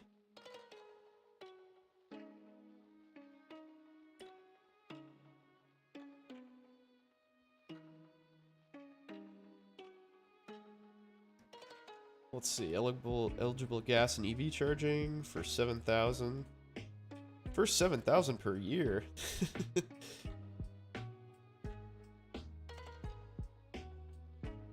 So that's like 1%, that particular one.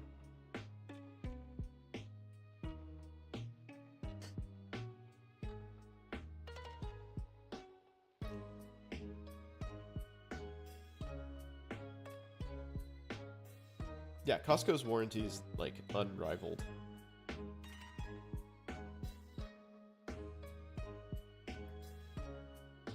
APR will be 18 to 29%. Jesus Christ.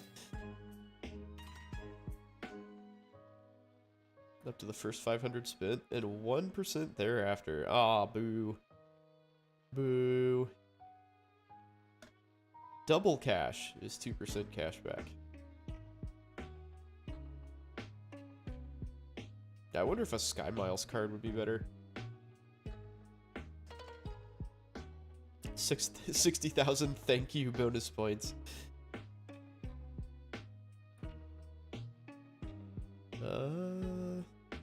Okay. 10 points per dollar spent. So what, 100 points is $1, right? So you get 10 cents. Is that right? 10 cents per dollar spent on, hotel, car rentals, and attractions. Oh, okay, I see.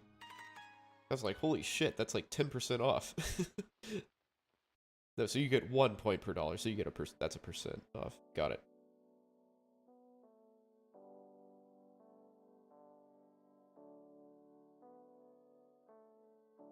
Well, there's gotta be some way to make that, view all cards.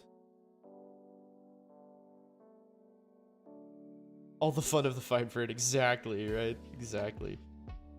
It's like, surely that's too good to be true. Oh, look, it is. It is too good to be true. Yeah, so here's the problem, right? So the first $7,000 per year, I would tap that out in a month, like, easy. Easy tap that out in a month. Like, just my mortgage and student loan payment are, like, 9,000, or I think it's 8,200 or something.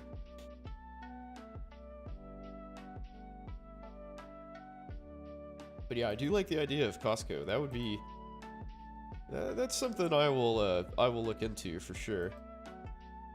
Ooh. High level dodge, that's pretty cool.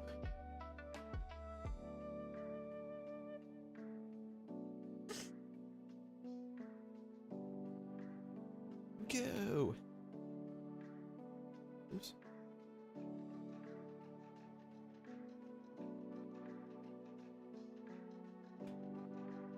Yeah, there's gotta be a card that's, like, worth using, you know, for high expenditure things. I mean, I'd need it to be $50,000 a year or something. That would be sweet. You get all those benefits, like, that much. That'd be fucking crazy.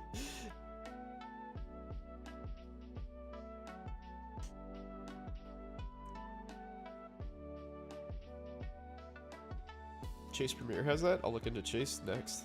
Excellent timing, sir. Speed? Yes, yes.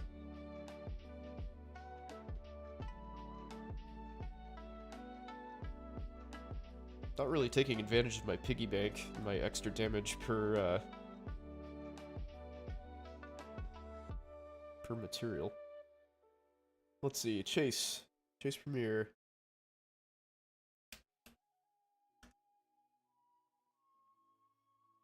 Unlimited 5% total cash. Back on travel purchases, no. No. Mortgage and student loan standard payments are similar, but you pay much more than the minimums. Oh, yeah. See, I don't. Mine are at such low rates, I'm just gonna let it ride.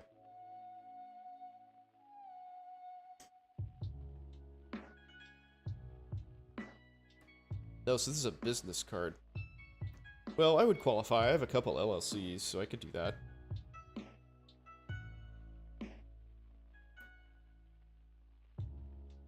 I wonder if they would cry foul if I was Just making my house payment through my business card. That might be kind of legally fishy.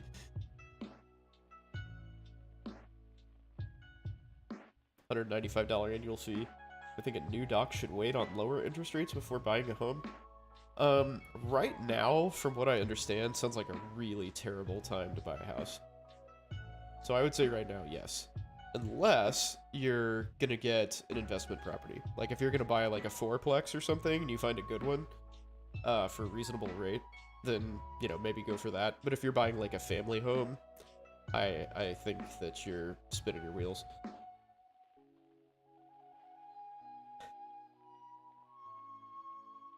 Pursue limitless opportunities.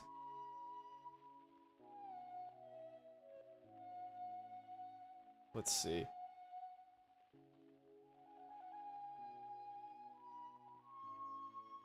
Yeah, I mean, if you're doing, like I said, if you're, you know, defraying the cost of that house somehow, you know, you're renting it out or using it as an Airbnb or something, then sure. Yeah, I mean, that sounds fine. But yeah, it's just so expensive, man. Current interest rates are insane.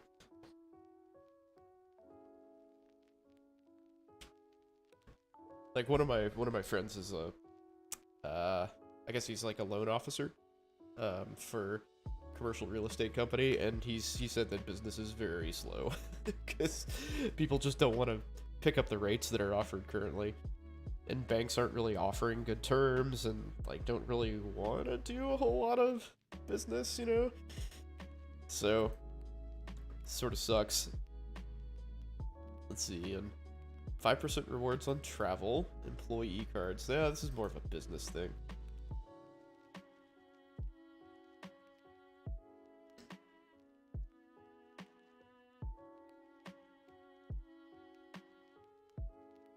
Government's cracking down on Airbnbs. Yeah, I think that's true. Lots of local governments are, certainly. I think Kansas City actually, I don't know if it's a ban, but they made them like remarkably harder to use or to like establish, I guess. No, this is the same card I just looked at.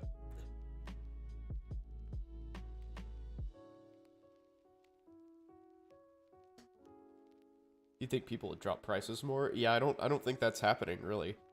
That was predicted to happen once the interest rates went up, but really the prices just kind of like stayed the same because nobody's moving, right? The supply is so low because if you know, capitalized on those low interest rates, why are you going to trade out of that into a high-priced home that also has a high interest rate? Like, why would you do that? So, you know, you have your existing home at a, you know, 2.5% loan. Why are you going to move? Like, if you don't have to, don't. If I was going to dye my hair, what color would I do? Ooh.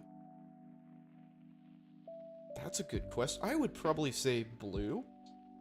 Maybe blue or purple. The problem with those, though, is they look real shitty real fast. Like, I feel like people who dye their hair, like, kind of more vibrant colors, like, you know, super pink or something like that, it looks very dingy really quickly.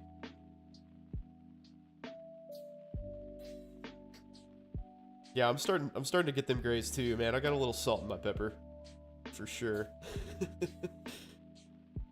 Yeah, the housing crisis is real, man. There's like huge corporations buying up, you know, giant swaths of homes and just renting them, doing Airbnb stuff. And like, how do you stop that? You can't stop somebody from buying a house. A little more natural color. Burnt orange might not be a bad idea, actually. That would probably go well. Because like when it starts to fade, it won't look so shitty.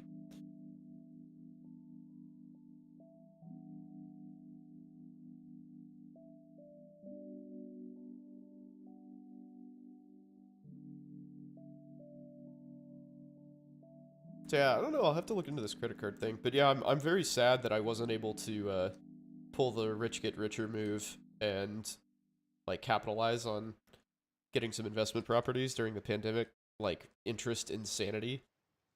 I was way too preoccupied with just like getting my own shit in order, which I did pretty well, to be fair. Like, I refinanced my house and my student debt and all that, and those are at ludicrous rates, but it would have been really, really nice to have an investment property under my belt. Alas. I did not.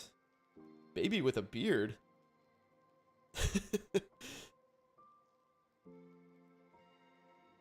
5% damage, 5% enemies. Wow, that's really good. Okay, I'll take that. And we'll keep all those materials for extra damage.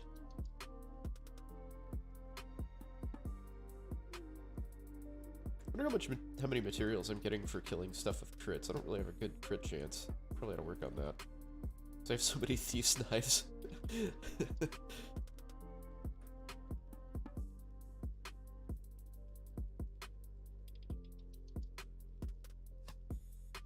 So yeah, I guess I can't complain financially. I wish I'd known, like... I mean, knowing what I know now would have been great. With, like, loan forgiveness and stuff. Even though I didn't really have much of an option to do that. But perhaps I would have been more driven to, like, save during residency and then go to, like, some shitty, like, academic center or whatever to get my loans forgiven after, like, you know, 6 years of practice. Survivor? Vampire Survivor?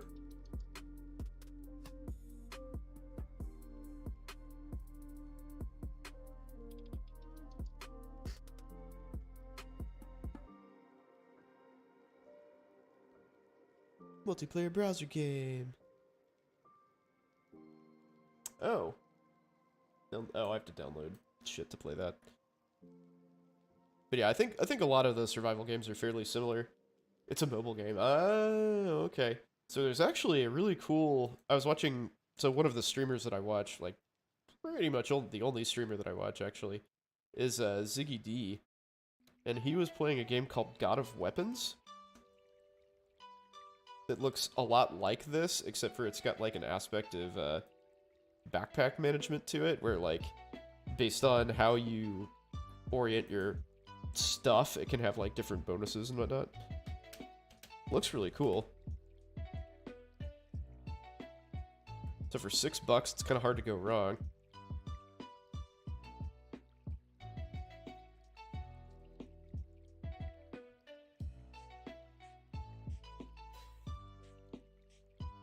I might have to... I'll check that out. I was watching him play it. It looks pretty cool. Yeah, so this is how you build it.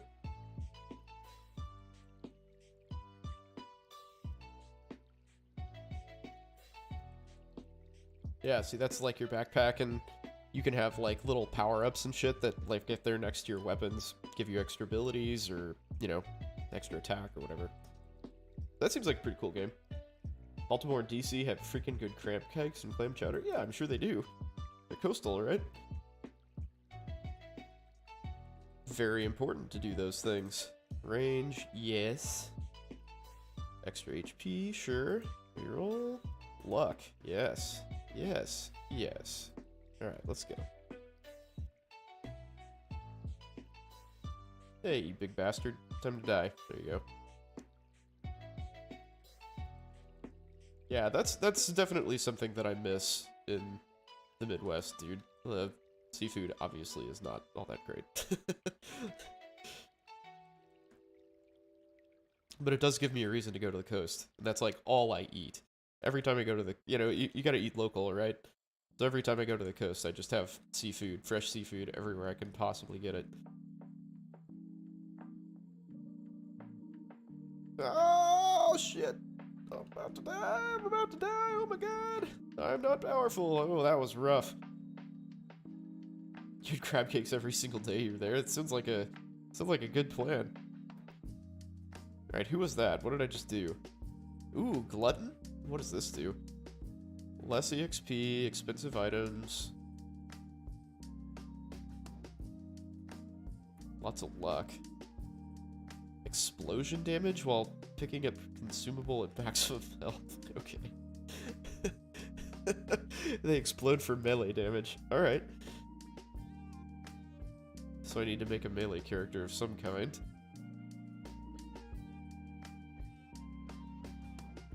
Chance to explode on hit. Okay, yeah. Let's do that. Boop. Boop. Boop. Boop. 20 per crab cake? Jesus Christ. I don't know that I can afford that.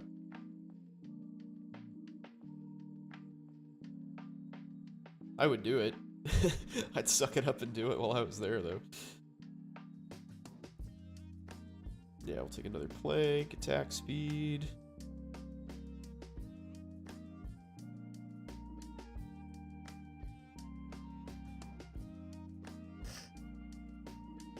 Yeah, I'm all about the eat local thing.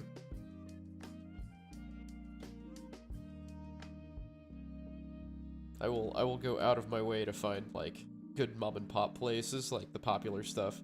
It was very hard in Florida. We went to oh god, what was it? What was it called? I can't even remember what it was called. Rosemary Beach. Went to Rosemary Beach 2 years ago now, I guess.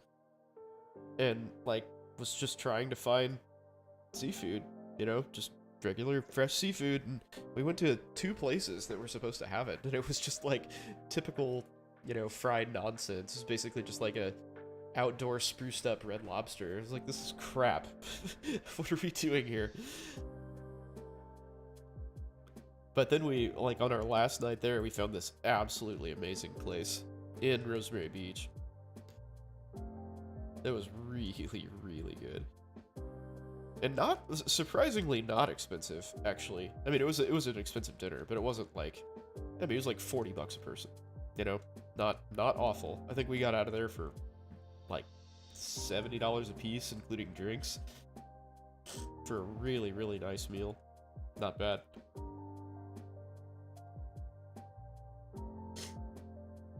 Yeah, Florida, I was quite unimpressed overall with the selection there.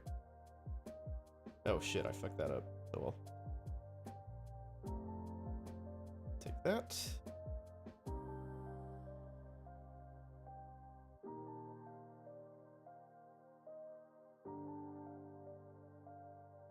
I mean, I guess like a lot of the people there don't want that, right? They don't want like super good food, fine dining. They want a bunch of fried shit, which is kind of too bad.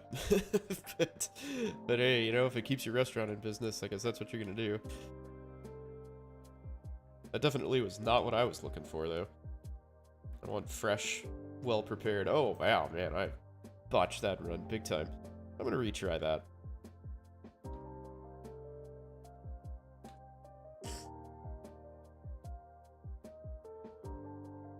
But yeah, the beaches were great, man. I had no problem with the like area itself. It was awesome. It's just much harder than expected to find good food. Oh well. Lock range. Do attack speed. Take a plank.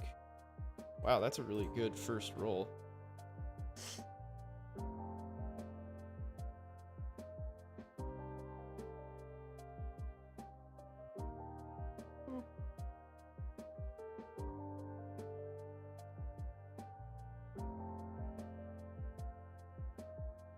Yeah, those things are super short-ranged. I definitely need to get range.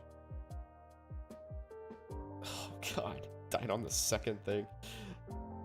I will win this. I will beat you, game.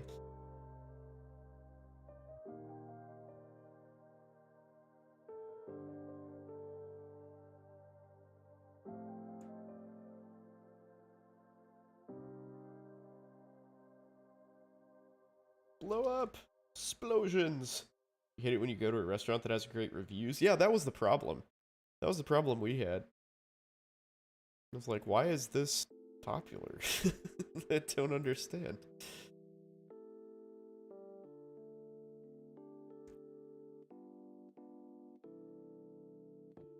You know, there's always like you gotta be careful with those reviews, man.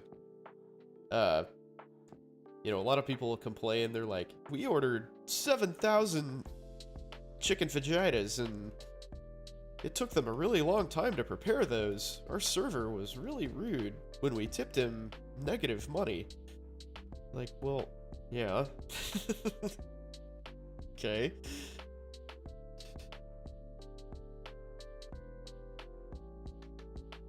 I'll do that. More planks. More planks.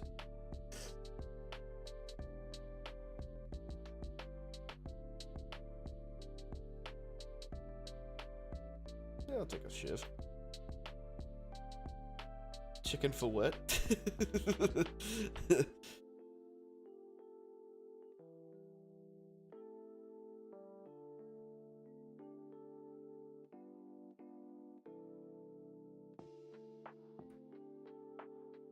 Oh man. 3.5 star rule for Asian food. Yeah, I agree. Yeah, if it gets more than 3.5 stars, there are entirely too many white people eating at that restaurant. You can't trust it.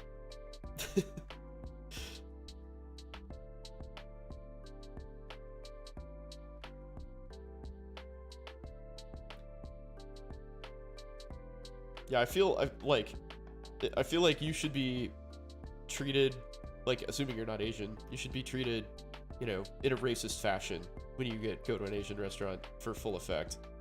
That's very important to the quality of the food. Like, if they hate you, then you're doing it right.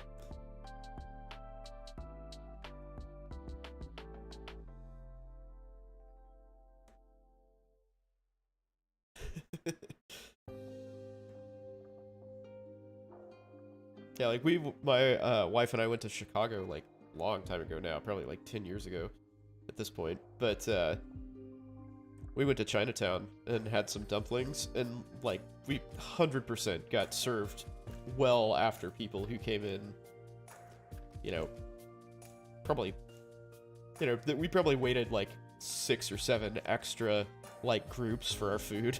They just like straight up didn't serve us.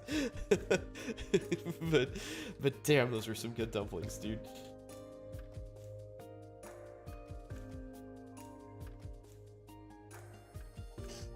If the restaurant's full of white people, your family's dubious of the quality. Yeah, as they should be. That's a very poor indicator of the quality for sure.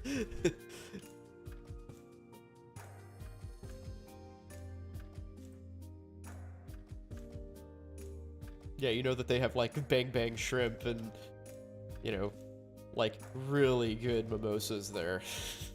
Right? The best bottomless mimosas I've ever had. If you order spicy and they say, "Are you sure you're in the right place?" Even better is they say no. They just won't do it. They just say, "No, we're not going to give you spicy. We're not doing that."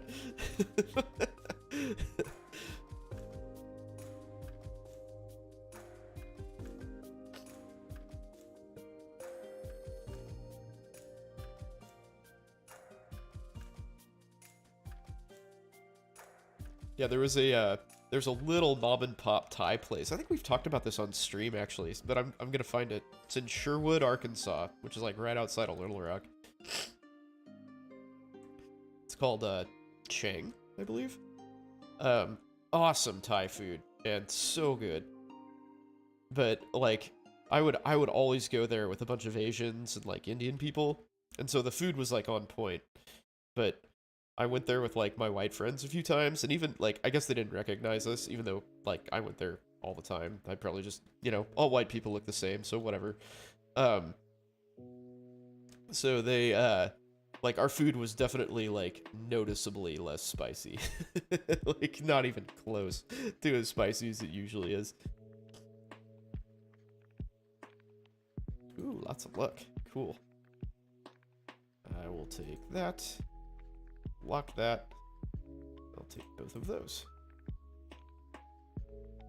Yeah, we need to look at this because it is, unless things have changed, it is right next to a Subway. It's in this, like, shitty little strip mall. Yes, I did mean that.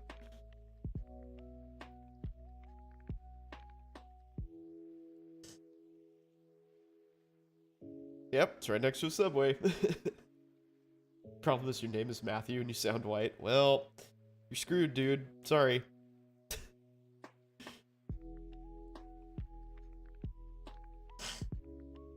Alright, here we go. We're transported to beautiful Sherwood, Arkansas. This is the strip mall it's in. It's this building right back here.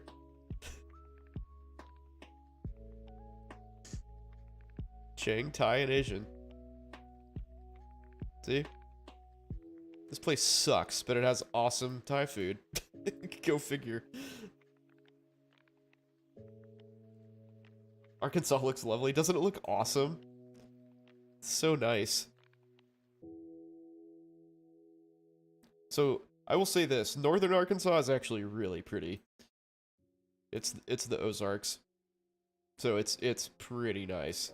And there's a lot of really fun stuff to do there. Bentonville, Arkansas is actually awesome. It's got a whole bunch of Walmart money, like, keeping it afloat. And it is, there's lots of cool stuff to do there. Yeah, so Chang is right here. It is really good. Really, really good food. But you'll notice that there's cars at the Subway, but not Chang. Like, the Subway is busy, and the, like, excellent Thai food right next to it has one car there. There's nobody there.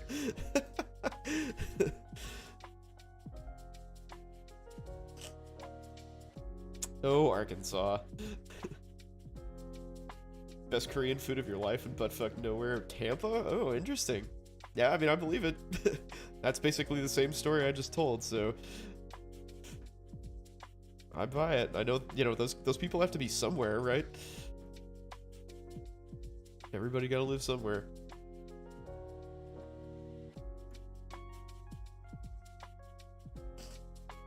And you probably kind of run into a, you know, like a dilution effect in giant major cities. Where, like, here, you know, if, like, my, you know, 8th favorite barbecue restaurant in town, if you put it in any other city, it's, like, far and away the best food. Whoa, I got rocked. But yeah, I mean, you probably run into that, right? So, like, if you have super good Korean food in Chicago or New York or something, like, it's gonna be hard to find you, because there's, like, even if you're the best, there's gonna be lots of other really good restaurants, too, competing with you. Start with a minigun? What?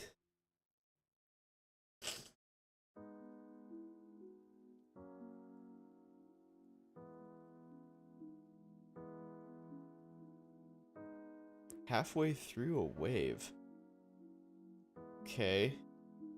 100% of your range damage is temporarily converted to engineering halfway through.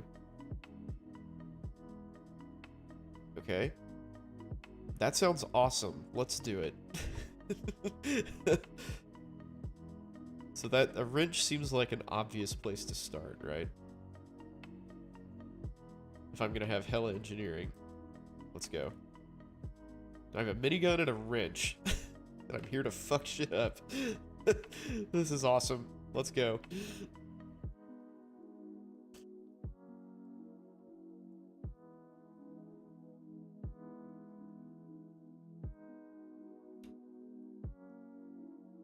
It doesn't seem like there's a lot of downside to this character other than it's just, like, sort of awkward to use. So, do I want to go crit chance? I guess harvesting is probably what I want immediately.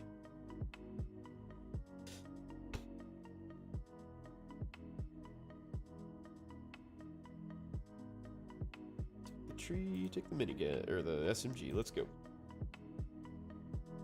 Definition of a downside? Yeah, it's a cerebral downside instead of a gameplay downside. I have to account for the fact that suddenly all of my range damage bonuses are going to be, you know, not there halfway through a frickin' run. But if I have a whole bunch of engineering stuff, then that will not be such a problem. More harvesting. Screwdriver 2, you say? I want that, but not right now. I want the range damage? Yeah, I do. I want all those things. Give me those things.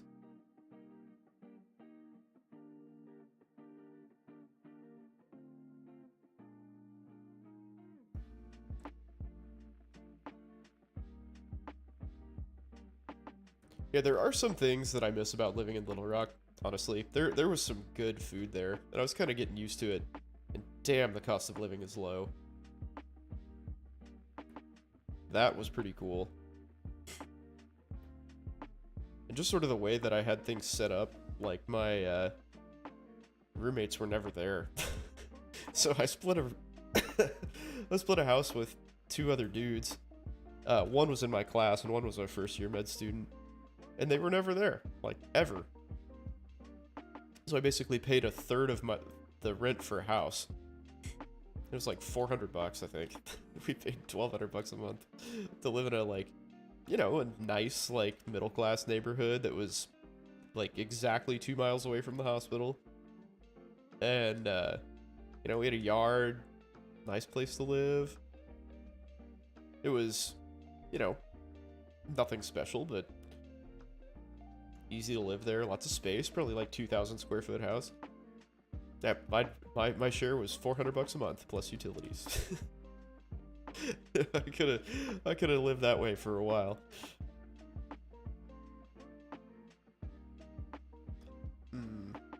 Yeah, let's do luck. Oh, glad I did that. Like that, and I guess that's it.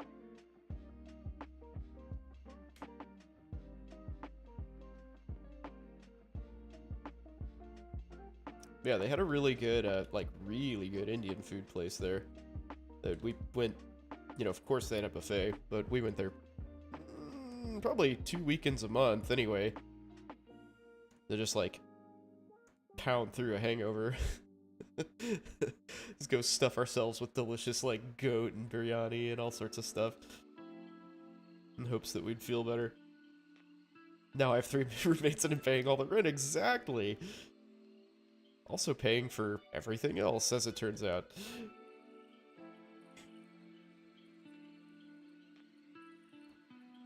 Max HP. Speed. Yep. Yep. Okay, finally we'll pick that up. Man, I really need some range damage, don't I? Okay, we'll recycle that, pick up the 2, and get more luck. So in this game, luck gives you better chance of, like, so finding shit when you're killing things, and then also buying stuff in the store. So it's a good thing to have, especially early on.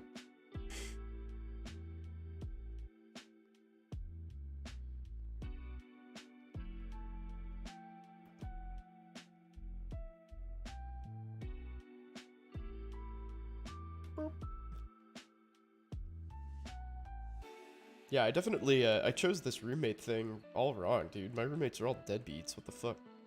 Keep me up all night. Eat all my food. Jerks.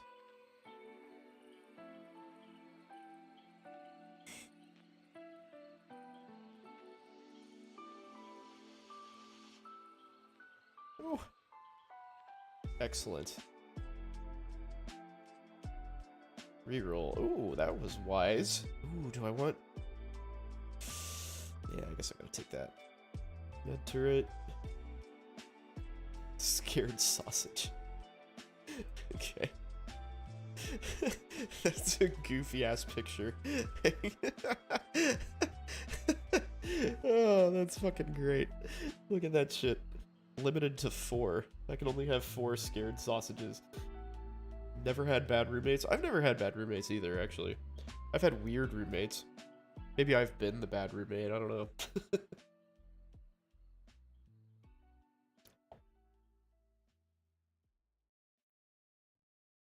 Cost me 25 grand to establish the mystery mate, but the ongoing cost is so much more than that. It is so much more.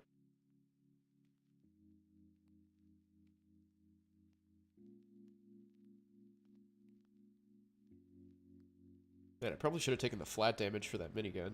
Oh well. There is time. There is time. And the SMG. Yeah, I've got all the reason to take flat damage, I guess. Shit. Oh well. You know, math good. It is rough out here, for sure. So much money. Did I see my my partner, who's a single dude, you know, buying like Rolexes, and he has a Porsche and a like really nice Audi. He's got all sorts of fun, you know. He's got like a $6,000 espresso machine. Just crazy shit. I'm so jealous. Reroll? Yeah, sure. Take that eventually. Here we go. Oh, ouch.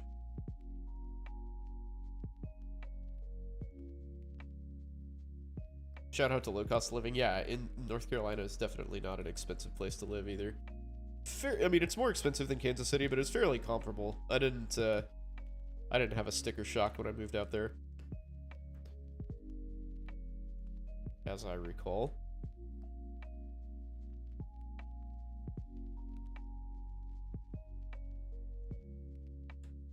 Does he have an $8,000 gaming table? No, he does not.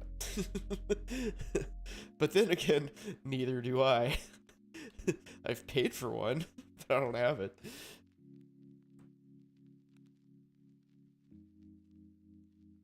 $1,000 per month because your parents wanted you to live closer to your brother's med school? Ugh. Bleh. Sounds awful. Let's see, do I need max HP? Not really. Do need range, though. Okay, I'll take both of those, and to move on with my life. Cool. Could have saved living outside the city? Yeah. I mean, that's always how it is, though, right? So in Kansas City, we have a weird situation where, like, Kansas City proper is a lot cheaper to live in just because of public perception and the fact that Kansas City public schools are trash. So, and there's also a, this is sort of weird, but there's a 1% income tax for living in Kansas City. So a lot of people try to avoid that. And as a result, property values are way lower in the city proper.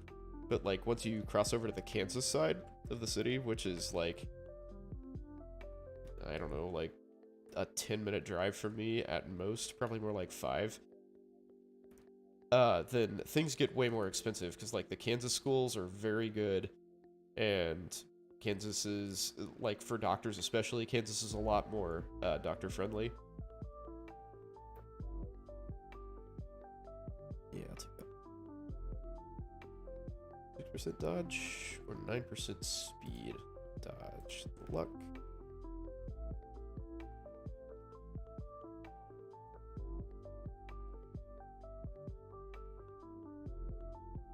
Man, I need some weapons.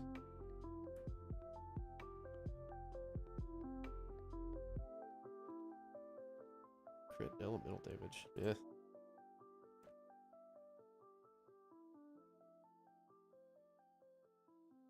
But yeah, anyway, I knew I was going to send my kid to private school, so didn't really matter where I lived. So basically, I'm just taking advantage of much cheaper property values. Like, I live right next to a park and a super nice house and a super nice neighborhood, but it's probably, I don't know about half, but 2/3 as expensive as it would be across state lines. And I'm okay with that. I like paying less money for the same thing.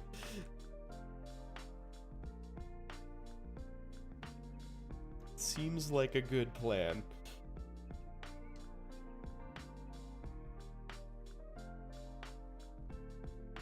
Oh, you bitches. Oh, I'm gonna die. I'm gonna die. Alright, feeling better. There we go. Wow, that was a lot.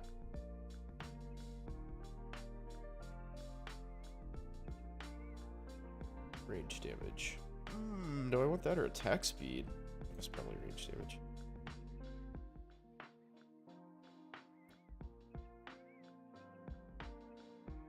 Cool. Reroll. Does any of that help me?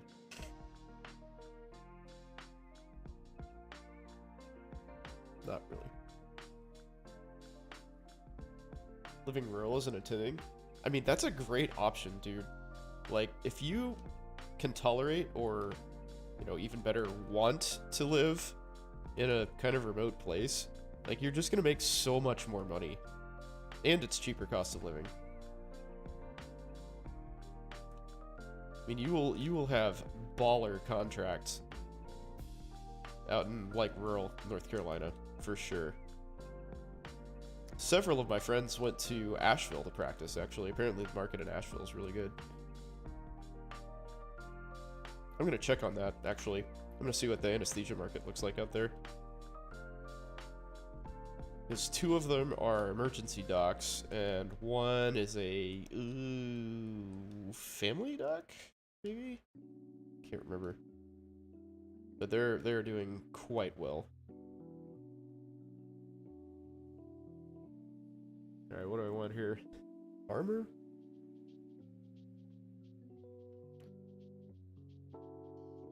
Yeah, probably armor's the go there. Okay, upgrade my wrench. Take that.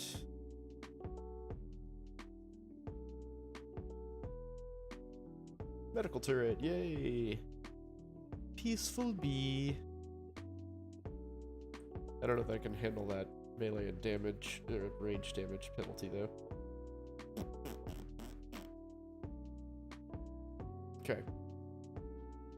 Arkansas. I do miss that restaurant though. That place was fantastic. What was I looking at? Oh yeah.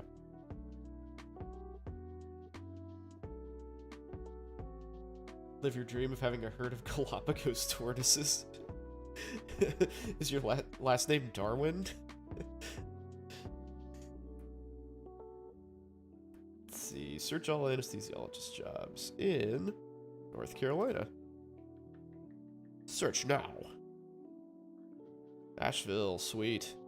Hey, that tells me nothing. So I don't understand why, in this day and age, you would post a job listing without posting pay. Like, oh, this is really interesting. I'm gonna call you and... Like, just tell me how much you're paying, dude. It's not that big of a deal.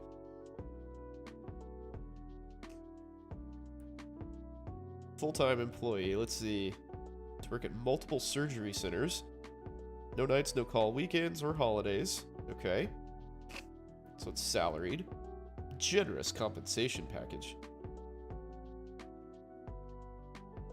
Ortho, ENT, and optho. Ooh, turn and burn, baby. You were gonna be working hard on that job. Shit. So no call, that's nice.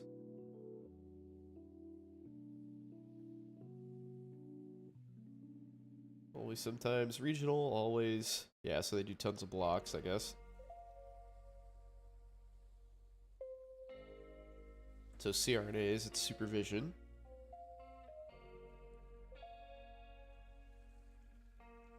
Setting you up to waste time. Yeah, exactly. Yeah, I mean, it's frustrating, right? Like, we're... Presumably anybody looking at this page is very, you know, highly educated, well-paid person. You know, I'm not gonna go out of my way to contact you about this job that has no salary information at all. Like, fuck off.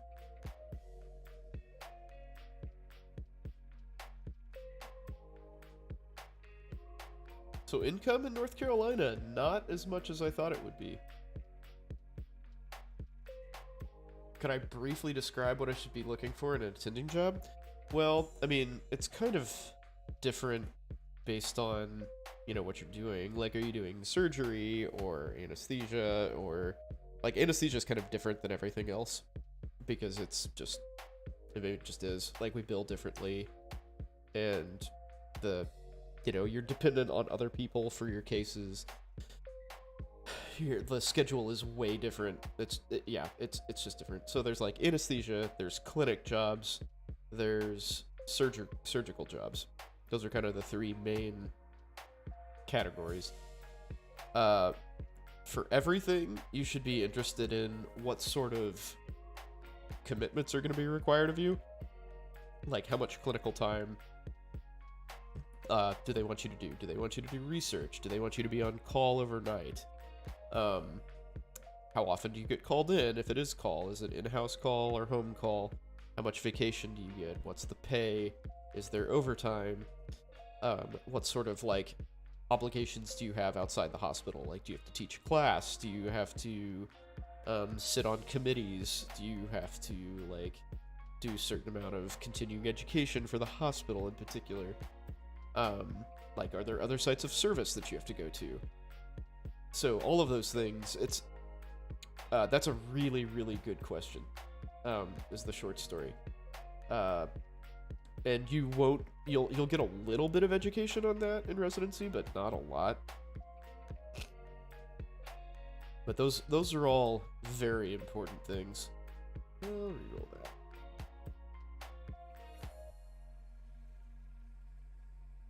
Minus 12 range, 12% damage.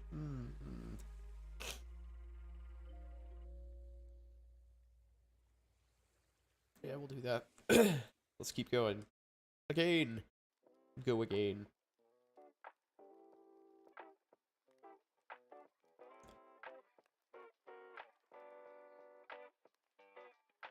Yeah, and I would imagine for surgeons, you need to know stuff like,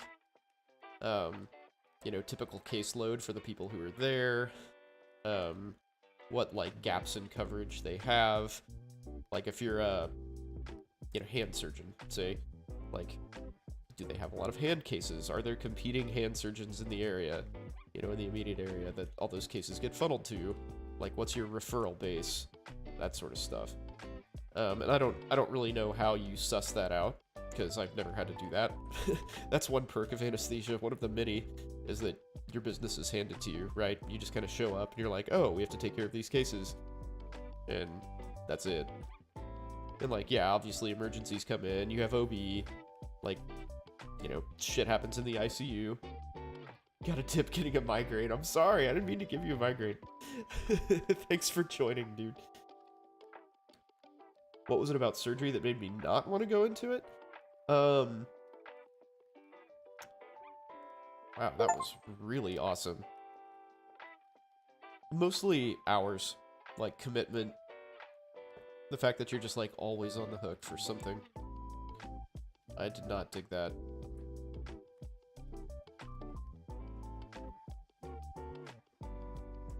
And I really didn't want clinic. I didn't want patients.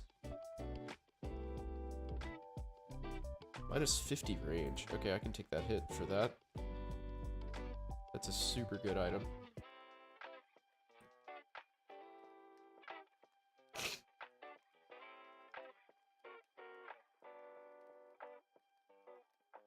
Yeah, surgery is really cool. And there's also, like, the physical aspect of it.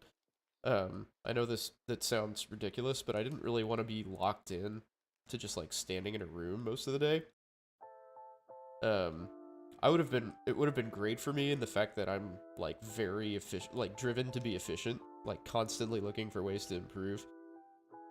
So I would have been able to, bang out cases and theoretically make a lot of money, as a surgeon. But I prefer being able to, like, move around and not being quite as trapped. Even though I'm probably technically, like, busier right now. And I have lots of different things to worry about. I still like it better than, just being in one place all day.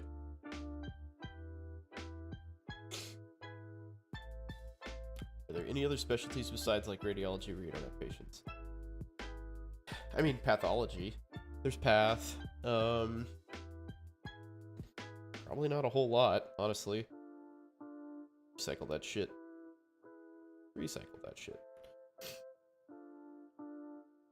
I'm gonna re-roll that.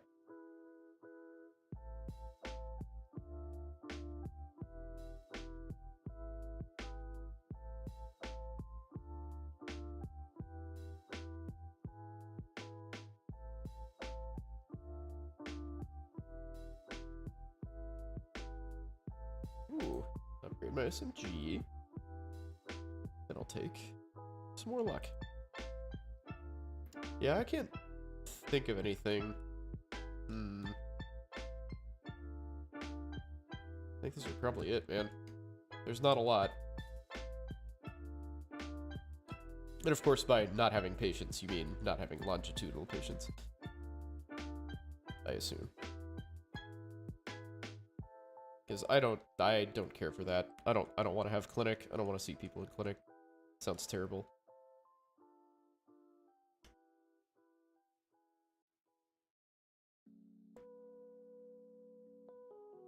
Ooh. Man, the switch from range damage to engineering is scary. That is hard. It's a lot harder than I thought it was going to be. Alright. I should probably go. I'm on call tomorrow, so that could get real interesting if my daughter doesn't sleep tonight. So thank you guys for joining me. I hope you enjoyed watching me get my ass handed to me by Path of Exile bosses. And in Potato, for that matter. But I will try to see you on Sunday. I will do my best, as always. I think I might be back in that world where I'm just kind of streaming whenever I can, but that's okay. But thanks again. Hope you had fun. Take it easy. See you in Discord. Join Discord if you haven't. Adios.